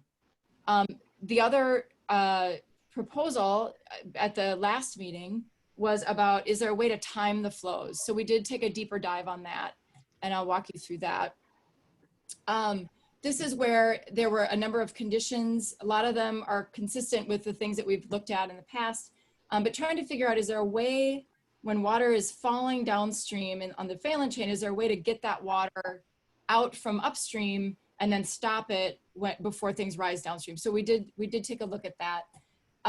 One of the conditions is not, at least from 2014 to 2019, is not really a meetable condition, and I'll walk you through why that is. So the condition that downstream water is below the level where the combination of additional released water and the occurrence of a 100-year rain event will not cause habitable structures to flood. That's not actually, hasn't been possible from 2014 to 2019. So I'll show you why that is. This is the elevation in Jarvis Lake as measured by the Spoon Lake Weir from 2014 through 2019. And here it's referred to as the Spoon Lake Weir, but this is really the Keller control structure. Yeah. This is what controls everything upstream of Phelan. I think it's referenced as the Spoon Lake Weir because the lake level station is in SpoonAke, taking perspective. So this is the weir we're planning on lowering. This is what we're putting an adjustable, adjustable system in an operating plan. So it will be maintained still at 858 until the operating plan says now is a good time to let water out. So that will be an adjustable system that can be adjusted remotely based on the operating plan. And that's what's in the design process right now. Yeah. Yep. So this is that weir. Thanks for that, Brad. That's good information. This is that weir at 858. And this is what the lake level has been doing. So the water has been above that weir all the time. We have a data gap here. I don't know what happened. We have a couple dots here. I suspect these aren't right. Those look suspicious to me, but so if we take those out off the table, it's been above that elevation the whole time. Now, just like I was explaining for those homes near 5-star estates, for Jarvis Lake, when we talk about the 100-year flood elevation, we assume that it's starting from 858 and then the 100-year hits. And the 100-year comes up to 861.8. And then these are the homes that are on Jarvis Lake that we talk about so much. So we don't have a situation with this measured data where the 100-year on top of these starting elevations would not touch those homes. And so I thought I would mention that. But regardless, we did look at that timing question. And so, even if, so let's say that downstream levels were lower, timing a release isn't possible without the Keller-Phelan control system in place. I think we all understand that. And the reason is, and this is where we got into some kind of tricky graphs. I don't know if they were helpful or not, but I tried to figure out, okay, what we've talked a lot about, well, it takes a long time for water to get from West Vadnais Lake to Jarvis Lake. And it takes a long time for Jarvis Lake water to leave. And I thought I'd put some numbers to that. So that's where you see these funny little sunny day pumping deals. Basically what this chart says in a nutshell is, what if we had, for example, what if we had 2 months where there was no rain and we decide we're gonna pump 6 CFS out of West Vadnais Lake for various lengths of time? How long does it take for that 6 CFS to fully arrive in the Phelan chain and be kind of a constant through it? What is that bounce? And then how long does it take for that water to leave? So if you wanted to kind of game the system and pulse water out and then stop and then let it draw down because you knew a storm was coming, what would that look like? So that's what these model runs are. The sunny day means it didn't rain. So for example, I told our modeler, Lulu, okay, run 6 CFS pumping constant out of West Vadnais Lake for a month with no other rain and watch the levels in Jarvis Lake to see what happens. So she ran it for a month and we saw this blue line. It's kind of buried in these other lines here, but we see this blue line. So I looked at this and saw, okay, after about 2 weeks, it fully arrives. So right about here. And when it's fully there, it stays at, it raises the flood level by 0.12 feet. So 6 CFS would result in a 0.12 foot bounce once it's fully arrived. So it's taking up that bit of space in the bounce zone. So then I said, okay, pump it for 2 weeks and then stop for 2 weeks and see what happens. Because I could tell here after about 2 weeks, it's pretty much gone. So if you pump for 2 weeks and stop for 2 weeks, you kind of recover that space in the system. The problem is that it takes 2 weeks for the flow to get there and 2 weeks for it to leave. And the time to the peak for a 100-year storm is 4 days. Yeah. So that's this chart here. Again, this is starting at 858 coming up. This is at 861.8 elevation and the homes. This is about 4 days to peak. So unfortunately, what that means is for you to do something like this, to pump and then stop or try to time things, you would have to know 3.5 weeks before a 100-year storm was coming to make sure your water from West Vadnais is gone. So we've talked about that before, but it's always a little bit generalized and a little confusing. So I don't know if this is helpful, but I thought this was another way of looking at that. I thought it was great. Very helpful. Very helpful. Thank you, Erin. And it sounds to me like you're saying that it would be risky because we can't know. It would take 2 to 4 weeks for this process to happen, and a 100-year storm event could happen, and we would have at most maybe 4 days notice that it's going to happen, and therefore this is too risky. Right. Your water would be what our laws would, what our lawyer would say is that would put undue risk on the people who live downstream. Right. Did I understand? What do you mean by undue risk? Because the way I read this says that whether we pump or not, those houses are going to flood. And the difference Just run the risk of flooding them more is the takeaway. By an inch and a quarter. Yeah. And so the effect is going to be about the same when you come right down to it. This is where we get into the absolute nature of Rule D when you come right down to it.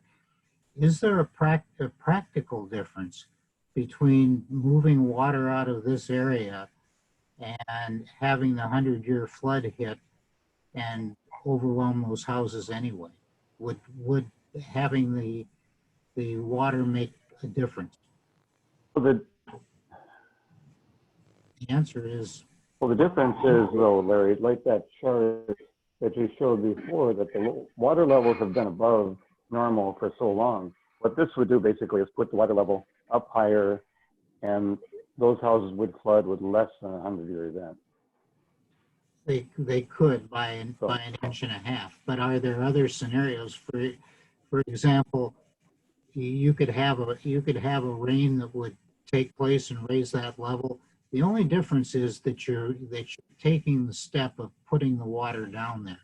So that's what Bert was talking about, was looking at balancing the positive nature of reducing the water up here versus what could happen downstream. And that's what we're trying to take a look at this point. And can I pipe in? I would like to ask, Yep. one is that Viet Han pipe in about our rules and the law. And two, it would be really helpful when we talk about, okay, this house down here, or these houses are going to get flooded down here to protect these houses up here. For me, it'd be helpful to see that visually on a map. Like I know you have on another one of those tabs there somewhere that, you know, the consequence of this would be, okay, we're going to reduce the risk for these houses. Yeah, under this scenario, Increase risk here. Yeah. That, just to balance things, for me, that would be helpful in the future. Thanks. And to look as part of So that. we talk about scenarios. Yeah, as part of that, to take a look at the fact we've put, for those two houses on Carlo Lane, we've put emergency response plans in. That means that you're going to have to sandbag them. So at some point, you're going to have to do that anyway. I'm still baffled about the practicality of this when you come right down to it. So Pam, back to your request, and I'm imagining what that might look like upstream, because really it would be, if you look at the graphs that Aaron showed earlier about subtle changes in the peak, you know, normally what we would show what we would show upstream is how that flood level or the inundation of that flood level changed. But you won't see much change in that inundation level. And so that's why we tried these other ways of showing, you know, these are the other things that change, the number of days they overflow into a particular area and things like that. So we can show that, but I think what you'll see, and we don't want to, you know, lead this to a particular conclusion, but if we showed that upstream, you would have that slider bar going across, and the inundation map would look, you know, very essentially the same, except for maybe a small bit of change, and it you know, that's why we didn't show it in this case. So did I explain that clearly enough, or does that make sense?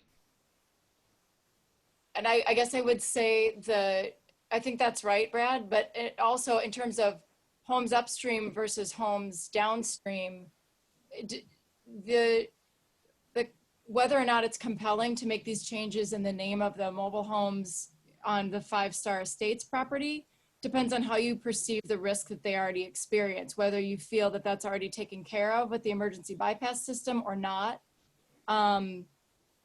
That, you know, so it depends what benefit you feel is available to those homes comparing to the downstream homes, depends on how you perceive whether or not we've taken care of that risk well enough with the emergency bypass system. So otherwise the benefit is reducing the overflows northward into the parkland. So I hope this is a good point for me to jump in. All this discussion kind of on hold. Could I go ahead? Well, Pam was just asking about exposure and liability. So anytime you're, you know, for lack of more technical way to say this, moving water around and increasing potential water levels elsewhere, that definitely is exposure to liability. So I mean, that's really the basis or the base of it. And I hope that answers your question, Pam. I don't know if you wanted more specific than that. Thank you. I did. That's really what the concern that I think is important to consider is we have to keep that in mind too. Thank you. Definitely. Bad I'd like on to- what Bert was mentioned, I think, is there's also liability by not acting. So we need to just balance those, right? Right. Yep. I mean, you're right. I mean, there's going to be a risk if you, there's really going to be a risk if you don't essentially make the most reasonable decision. So, I mean, you're doing what you need to be doing by getting informed by your consultants, and then making essentially the best decision, in order to prevent additional damage. So, you know, you're put in a very difficult position. It's almost, you're damned if you do, you're damned if you don't. So, I mean, Well, I you think have to you do have to weigh all those risks and make an informed decision. if we make an informed decision, which there's a record of, and we document the reasons for it, that's the best we can do, whether it's a decision not to act or to act. And if we have that, I think it reduces our risk, right? It does. It does. I mean, and that's why, you know, the discussions are had here. But so it's not like you're making, you know, I think the standard is arbitrary and capricious. So it's not like you're just making this decision without having the research and listening to your consultants. But you know, you're never going to completely reduce that risk, or I mean, get rid of the risk. And my point was that not acting is the same as acting. For both of them, we need to use the best information available and articulate the reasons for our decisions in order to make it easier for you to defend us, right? In theory, yes. Well, and I was going to say, though, that the point I wanted to make is that I don't believe that we've been inactive. So we've put in a bypass system. We've put things in place. We're putting in an outlet for Twin Lake. We've done a lot of improvements in that area. So I can't say that I would support the idea that we're being inactive at all. I wasn't saying that. I was just talking general concept. Yeah. Okay. I think we should, let me make a point here as chairman. We're going around and around a lot of discussion here. And I think a lot of this will alter significantly once we get a presentation on the Washoe Basin bypass presentation. So I don't think we can get all this answered, and I think we need to get the rest of these studies in front of us before we can make real informed discussion here. So I would like to move on. We can, if you have other questions, I think we can always talk to staff and try to get clarification. I think we really need the workshop to really piece these things together and balance all the alternatives once we see all the data in one place. It's going to be very confusing, I think, but I think we have to do that. But this is only one piece, and I think we need to have the other pieces in place. Any objections to moving on from this? Okay. So Cliff, just before we move on, I would encourage, if you, as each manager is thinking about what additional information you might need for us to show in a different way. And I know Diane, I appreciate you bringing up the volume issue. We'll try to, get that framed up so it's more information. So when we get to that point, again, you have all the things in front of you to make that decision, whether it's before or against off-season pumping. But we do have a lot of that. We'll bring it together again at the time that you wish, and then you can make a decision. And I really like the different ways that you tried to lay this out. It wasn't just the usual line graph. That you did some creative things, and that really helps us look at it from different perspectives. Yeah, I agree. And Pam, we'll try to do that inundation map in a way that it's helpful and you can see, maybe what those impacts are. So rather than think of inundation map, Brad, maybe you can think of a map that indicates what properties or households are flooded under various options. So maybe it isn't looking at areas that are blue because they're inundated, but maybe, okay, we eliminate these Washoe Basin homes from being flooded, but then what else happens downstream or upstream? You can try it. Yeah. Okay. I was just thinking of tying it to this particular pumping study so we could better see, to Larry's point, okay, do these homes get flooded more often or not? And what the benefit is upstream if there is one. So, but, Okay. Okay. I mean, I like the analysis though of the off-season pumping, and I think that could have some real substantial benefit, and obviously a huge discount from the $10 to $17 million bypass pipe option. But I want to see the Wausau Basin and downstream options as well. Okay, we have I think the next item on the agenda is the administrator's report. Good job.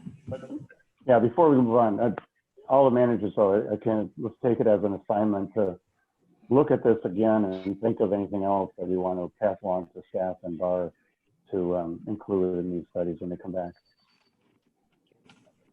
Okay. Thank you. Tina? Thank you. Unfortunately, we lost Erin right at the end of that. Her computer died on her. She's trying to rejoin right now. She's sending a text as we speak. My battery's getting close to running out too, so let's. Okay, she's working on it. So let's move on. Okay, thank you. All right. So for the administrator's report, I'm going to just get right to that budget planning memo. But ahead of that, the board workshop for that last week of July. Is anybody planning to be out of town that last week of July, or just want to double check on that to make sure that's not I plan to go anywhere. For sure no go. Diane? Just Tuesday, I have another meeting, Tuesday evening, but otherwise it's fine. Okay. We were looking at that Thursday, so I'll send that date out and make sure it works for everybody, and we'll plan for that. So I have attached a budget memo to the administrator's report. This is similar to how we've done it in the past. It's really a general kind of just thought-provoking. Here are the categories, the way I kind of think through the budget with my staff and BAR as we work through this budget season. So I don't know what would be most helpful if we just kind of work through each of the numbers, and if there's any, or if you have any questions, thoughts that you want to share. How would you rather I do that? I like the review of the items, and I think we just have to see how it shakes out in numbers when you come back to us next month. I think I don't have any specific concerns, but other managers might have something. Yeah, Anybody? I would like to have on the line item budgets as much explanation as, and these are the projects mainly, as much explanation as we can get as to why we're doing those projects and sort of the thinking behind how they would develop. So in the line, what was the last word you said? How they would what? How they would develop. You keep breaking out. Developed? Yeah, how they would develop. Okay. Okay. Yep.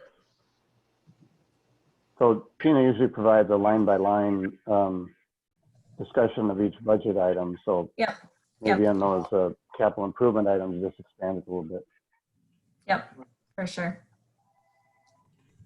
The other thing that I would like to see, you've requested an extra person, and I think we need to have information on exactly what that person would do, what the needs are. One of the things I would encourage you to look at would be to see if that person can have multiple responsibilities. Again, I don't know from what you've asked exactly what you expect, so I would like a little more color on that when we get to that. Yep, that's fine. I had a couple little things on the outside program support. If at some point we could get a report on what we're spending on each of those, but also you said we get tangible benefits from them. So articulate what those benefits are for each one. Some are partners, I know, and other things.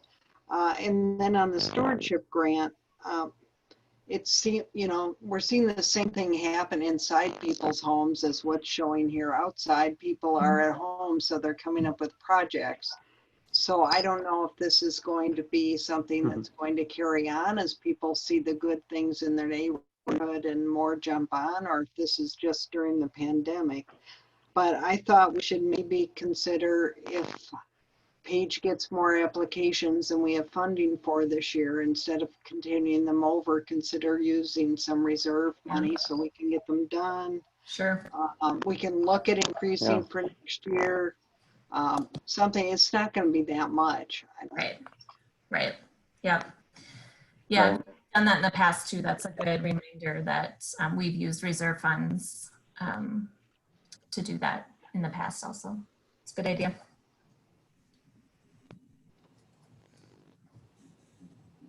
Have you ever... Are other people's video and audio picking up a lot? No. Just on you. I think you're experimenting using the... And my video and audio is stopping.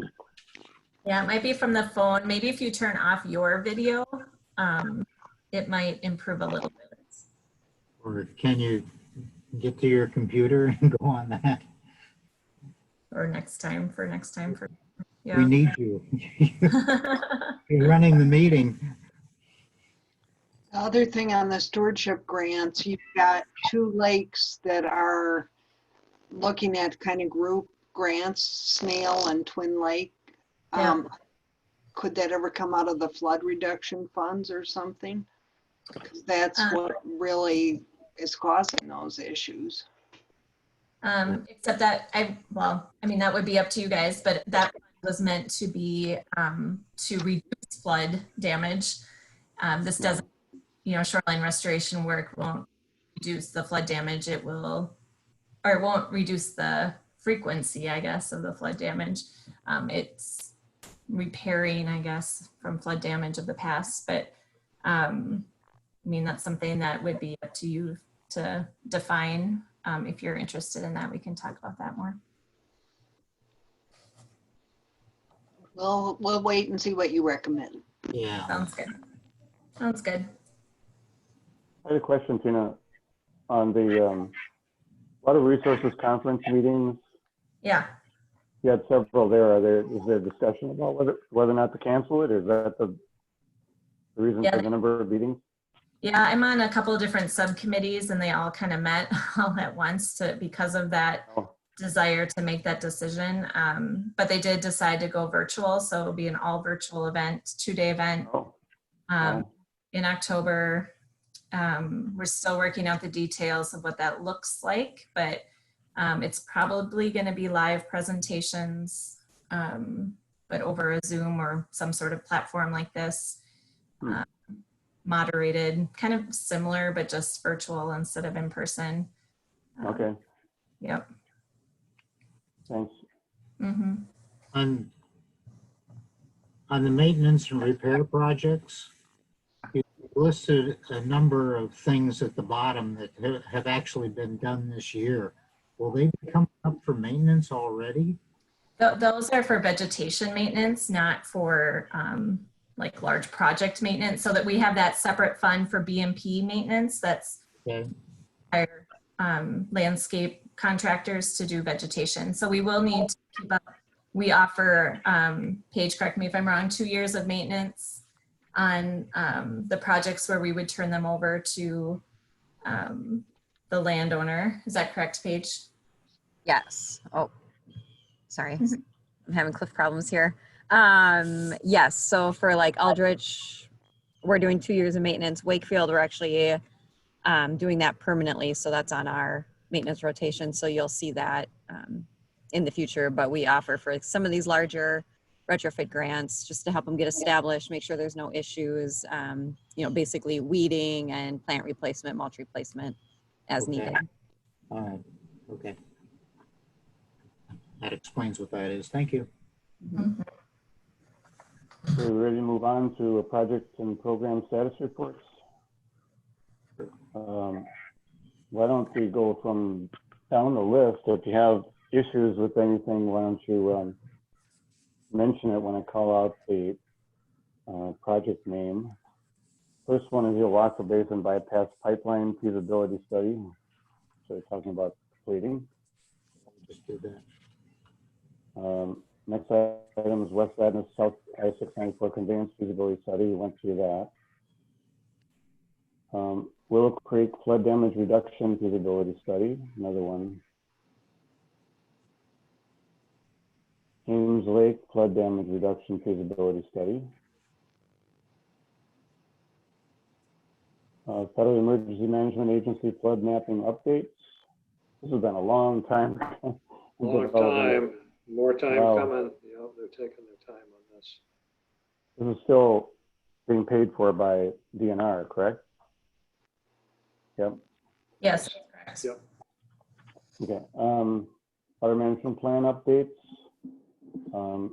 We're talking about a special workshop for this item as well. Yep. And what are we thinking at this point? Probably August. Probably the end of August, yeah. Okay. Okay, water quality monitoring and other district project monitoring, the automatic lake level monitoring installations. I had a couple questions. Yeah. The same one I ask every month. When are we going to be able to see this, and when will the public have access? Yeah.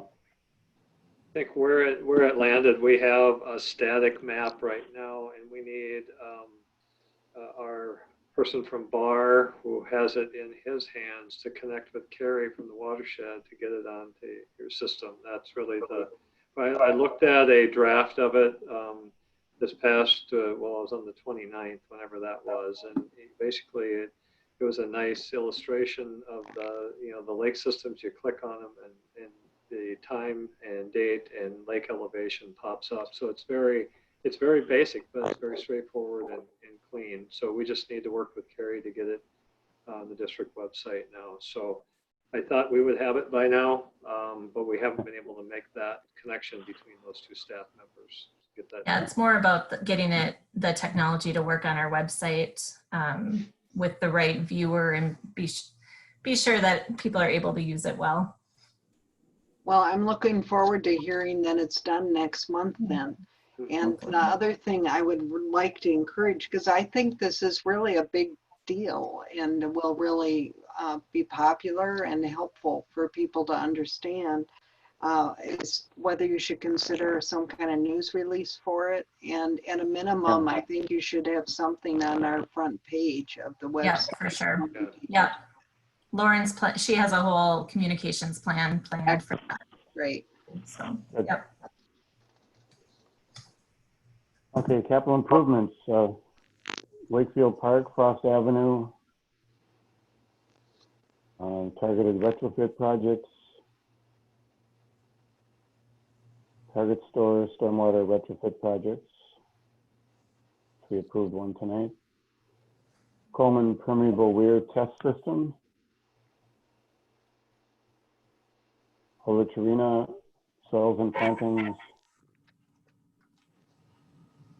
Keller Channel weir, rail and outlet resiliency modifications. When? When? Yeah. End of the summer. End of the summer, we'll have bid documents ready, and then you can take a look at those, take a look at the cost estimate that's associated with it, and then we can decide at that point whether you want to move forward with the bidding process. So, Will we have that at the August meeting or? At the end of August, so you'll have it in anticipation of the September meeting. So it could still be done this year? Yes. Yeah, it's ideal to do in the wintertime anyway, so it sets those up as long as we have the permits in place and we're doing an environmental review process at the same time to make sure we know what permits are necessary and what it's going to take to get them. And as I mentioned last month, I think that's still an unknown until we start probing into it, and we can't get too far into it without enough of the design elements so they know what it looks like. And so we're trying to bring those two things together and then get a good picture of the permitting process. But right now, we don't think it's going to be significant just because we are altering the way the lakes bounce, but we're not lowering the normal water level. So that's the key piece of this. Okay. Okay, next item, lowering West Venice Lake outlet, which is status report I have completed. a question about that. Yep. I must have missed it. What's the adjustable weir? The adjustable weir is the system that gets put on the outlet to manage those flows if we need to. Right now it's wide open, but it is meant to be closed if downstream conditions do not accept the flows. So right now it's it's just operating free flowing, but there's always been that caveat in the condition for that outlet, and a weir will be put in there. It won't really change anything in the near term with respect to the flows going out of it, but it is a system that needs some manipulation at times based on downstream conditions. Okay, Currently, was that in the original bid application? Yes. Yep.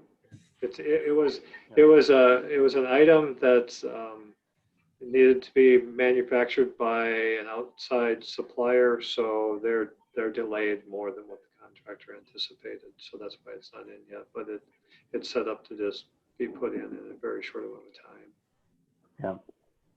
yeah. And I had a question. You had in here about information about the elevation, and I'm wondering, where are you measuring that?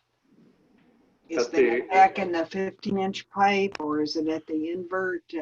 So at the invert of the 15-inch pipe, yes. It's the invert of the 15-inch pipe, and I think it's, I'm going based on memory, and you can correct me if it's something different than this, but I think it's 880.95. So it's actually 5/100ths lower than what our target was, but it's within the tolerance of what our specifications are, and it's actually I think, to our benefit in this situation. So Yeah. We were using local control points, but we wanted an actual surveyor, one of our bar surveyors, to run that through a known monument, which is very close by. It's on the north side of the Five Star Estates Mobile Home Park, and we brought that in and just double checked the elevation, everything checked out. So yeah, it was a good result. Had good weather during it, and put it in a timely fashion. So I'm happy to report that's finally in. Okay, next item is the Twin Lake outlet construction. Yeah, we had a pre-construction meeting a couple of days ago, kind of gearing up to get that started later on in July. I know the contractor it's Rachel Contracting. I'm very optimistic about it being a relatively short time frame. He said 10 days, so 2 to 3 weeks with restoration and everything. I think it'll happen pretty quickly once they get out there. So, one of the critical elements is the BP pipeline. Have to work underneath that, and that person was in the pre-construction meeting and said, "I'll be available. Just call me a day in advance, and I'll be ready to go. I'll be there through all of it." So, I think a lot of cooperative partners in this project, and very eager to get it going, and I think we're set up to do that here in just a few weeks. Good. If there's a temptation to go out there and watch the construction, I would say the contractor has forewarned us. He said, if anybody comes out to watch this, I know there's a lot of attention on it, we will ask them to leave the site. So you have to watch it. Not only from a safety standpoint, but with the pipeline, with the gas pipeline there, and the COVID issues, it just said, we don't want anybody anywhere close to this. We don't want to be responsible. So the heads up there. Yeah, Bert and I talked about that too on our call the other day. So. Yeah. Okay, next item is the CIP project maintenance and repair 2020 project. It's going good, really essentially completed. So we're done now. The change order was in the consent agenda, which included, catching up on the bypass manhole, the overflow swale, and the lowering of West Vadnais outlet. That was all wrapped into there. Those were the last remaining items. So outside of this weir gate being dropped in place in July, we're right there with and he's been working on the restoration items as they go. So it's, we would consider it substantially complete. Good.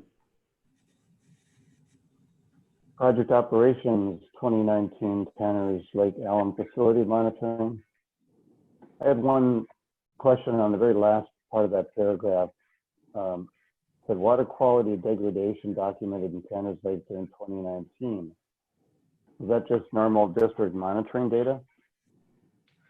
I think so. Yes, I believe so. Tina? I don't Yeah, think It was during the time frame when the system was not operating. Is that Right. correct? Yeah. I don't remember talking about it and getting the numbers. Yeah, but you know, maybe we I haven't missed. had Eric present on that. He's been working with BAR to get this water quality report kind of finalized and wrapped up, and I will have him give a summary of the water quality information to you too, and you'll see that report when it's done. Okay. Lake studies, internal load management. Yeah, what lakes were cored? That was shown somewhere. Where was that? Yeah, my computer bombed out. Ejected me out violently from the meeting. So I pick it up. Is it written in the status report? Otherwise, I could certainly send that to you in an email. It's mostly lakes that are either. I think it was listed in the budget status report. Under the BAR's bill was a list of lakes. Oh yeah, that's a good place to look. Otherwise, It listed the lakes? targeting lakes that are on the impaired waters list or that are at risk of being impaired. So it's a lot of the shallow lakes with some exceptions. I think Owasso might have been on there. Basically looking at lakes where the water quality is close to the impaired line or where it actually has been classified as impaired. Because for a lot of those lakes, especially the ones like Wakefield and Bennett, the TMDL study that was approved by the EPA indicates that it's not just a watershed runoff problem, it's also an internal load problem. So at some point, if the water quality keeps, staying where it's been, or maybe even improves a little bit due to watershed projects, there's probably going to be a time when we need to revisit the internal load. So this is meant to gear up for that so that we are informed and can pass information on to the managers for decisions. Okay. In the future. I've got that list. It was Wakefield, Bennett, Coleman Lake, Round Lake, Beaver Lake, Battle Creek Lake, Lake Owasso, Lake Emily, and Twin Lake. Oh, Okay. See it. Yep, got it. Thank you. Okay. Getting back to my page. Yep.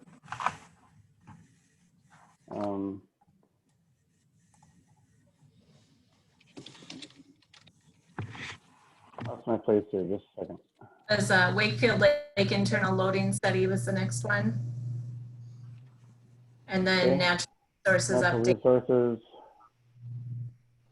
I had a question on natural resources. Go ahead.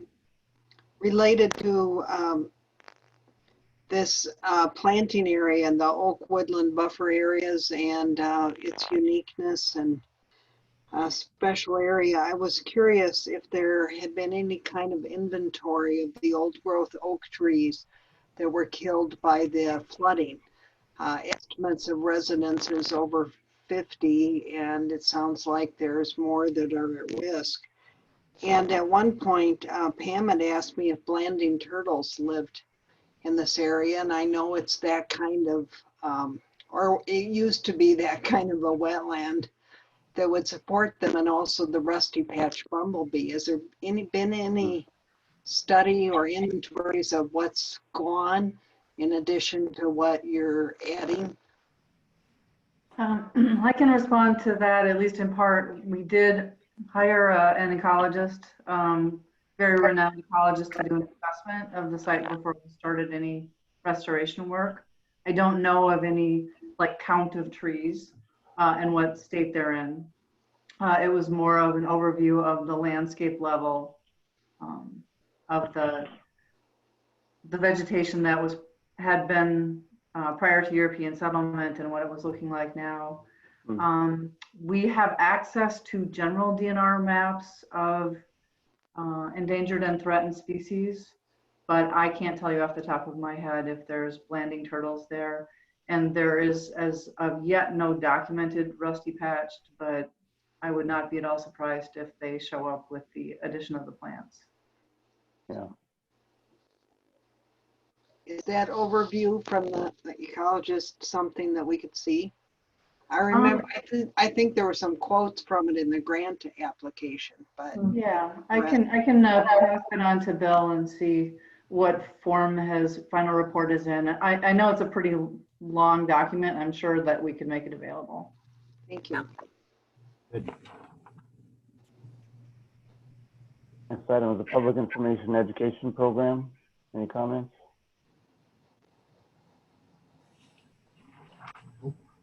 Nice report. Okay. Any manager comments? I think that's next. Yep. Report of managers. And then we can adjourn. Any reports? Hearing none. Motion to adjourn. Hello. Motion to adjourn? No? Well, I'll move then. I'll move we adjourn. I'll move we adjourn. Okay. You're just having so much fun, you don't want to stop, right? Yeah, I move we guess. adjourn. Oh, there we go. All in favor, say We have a aye. move. And Pam. Okay. Thanks, All everybody. right. All right. Thank you, Happy 4th everyone. of July weekend, everybody. Have a good 4th. Thank Yeah, you, you you too. too. Bye-bye. Bye, everyone.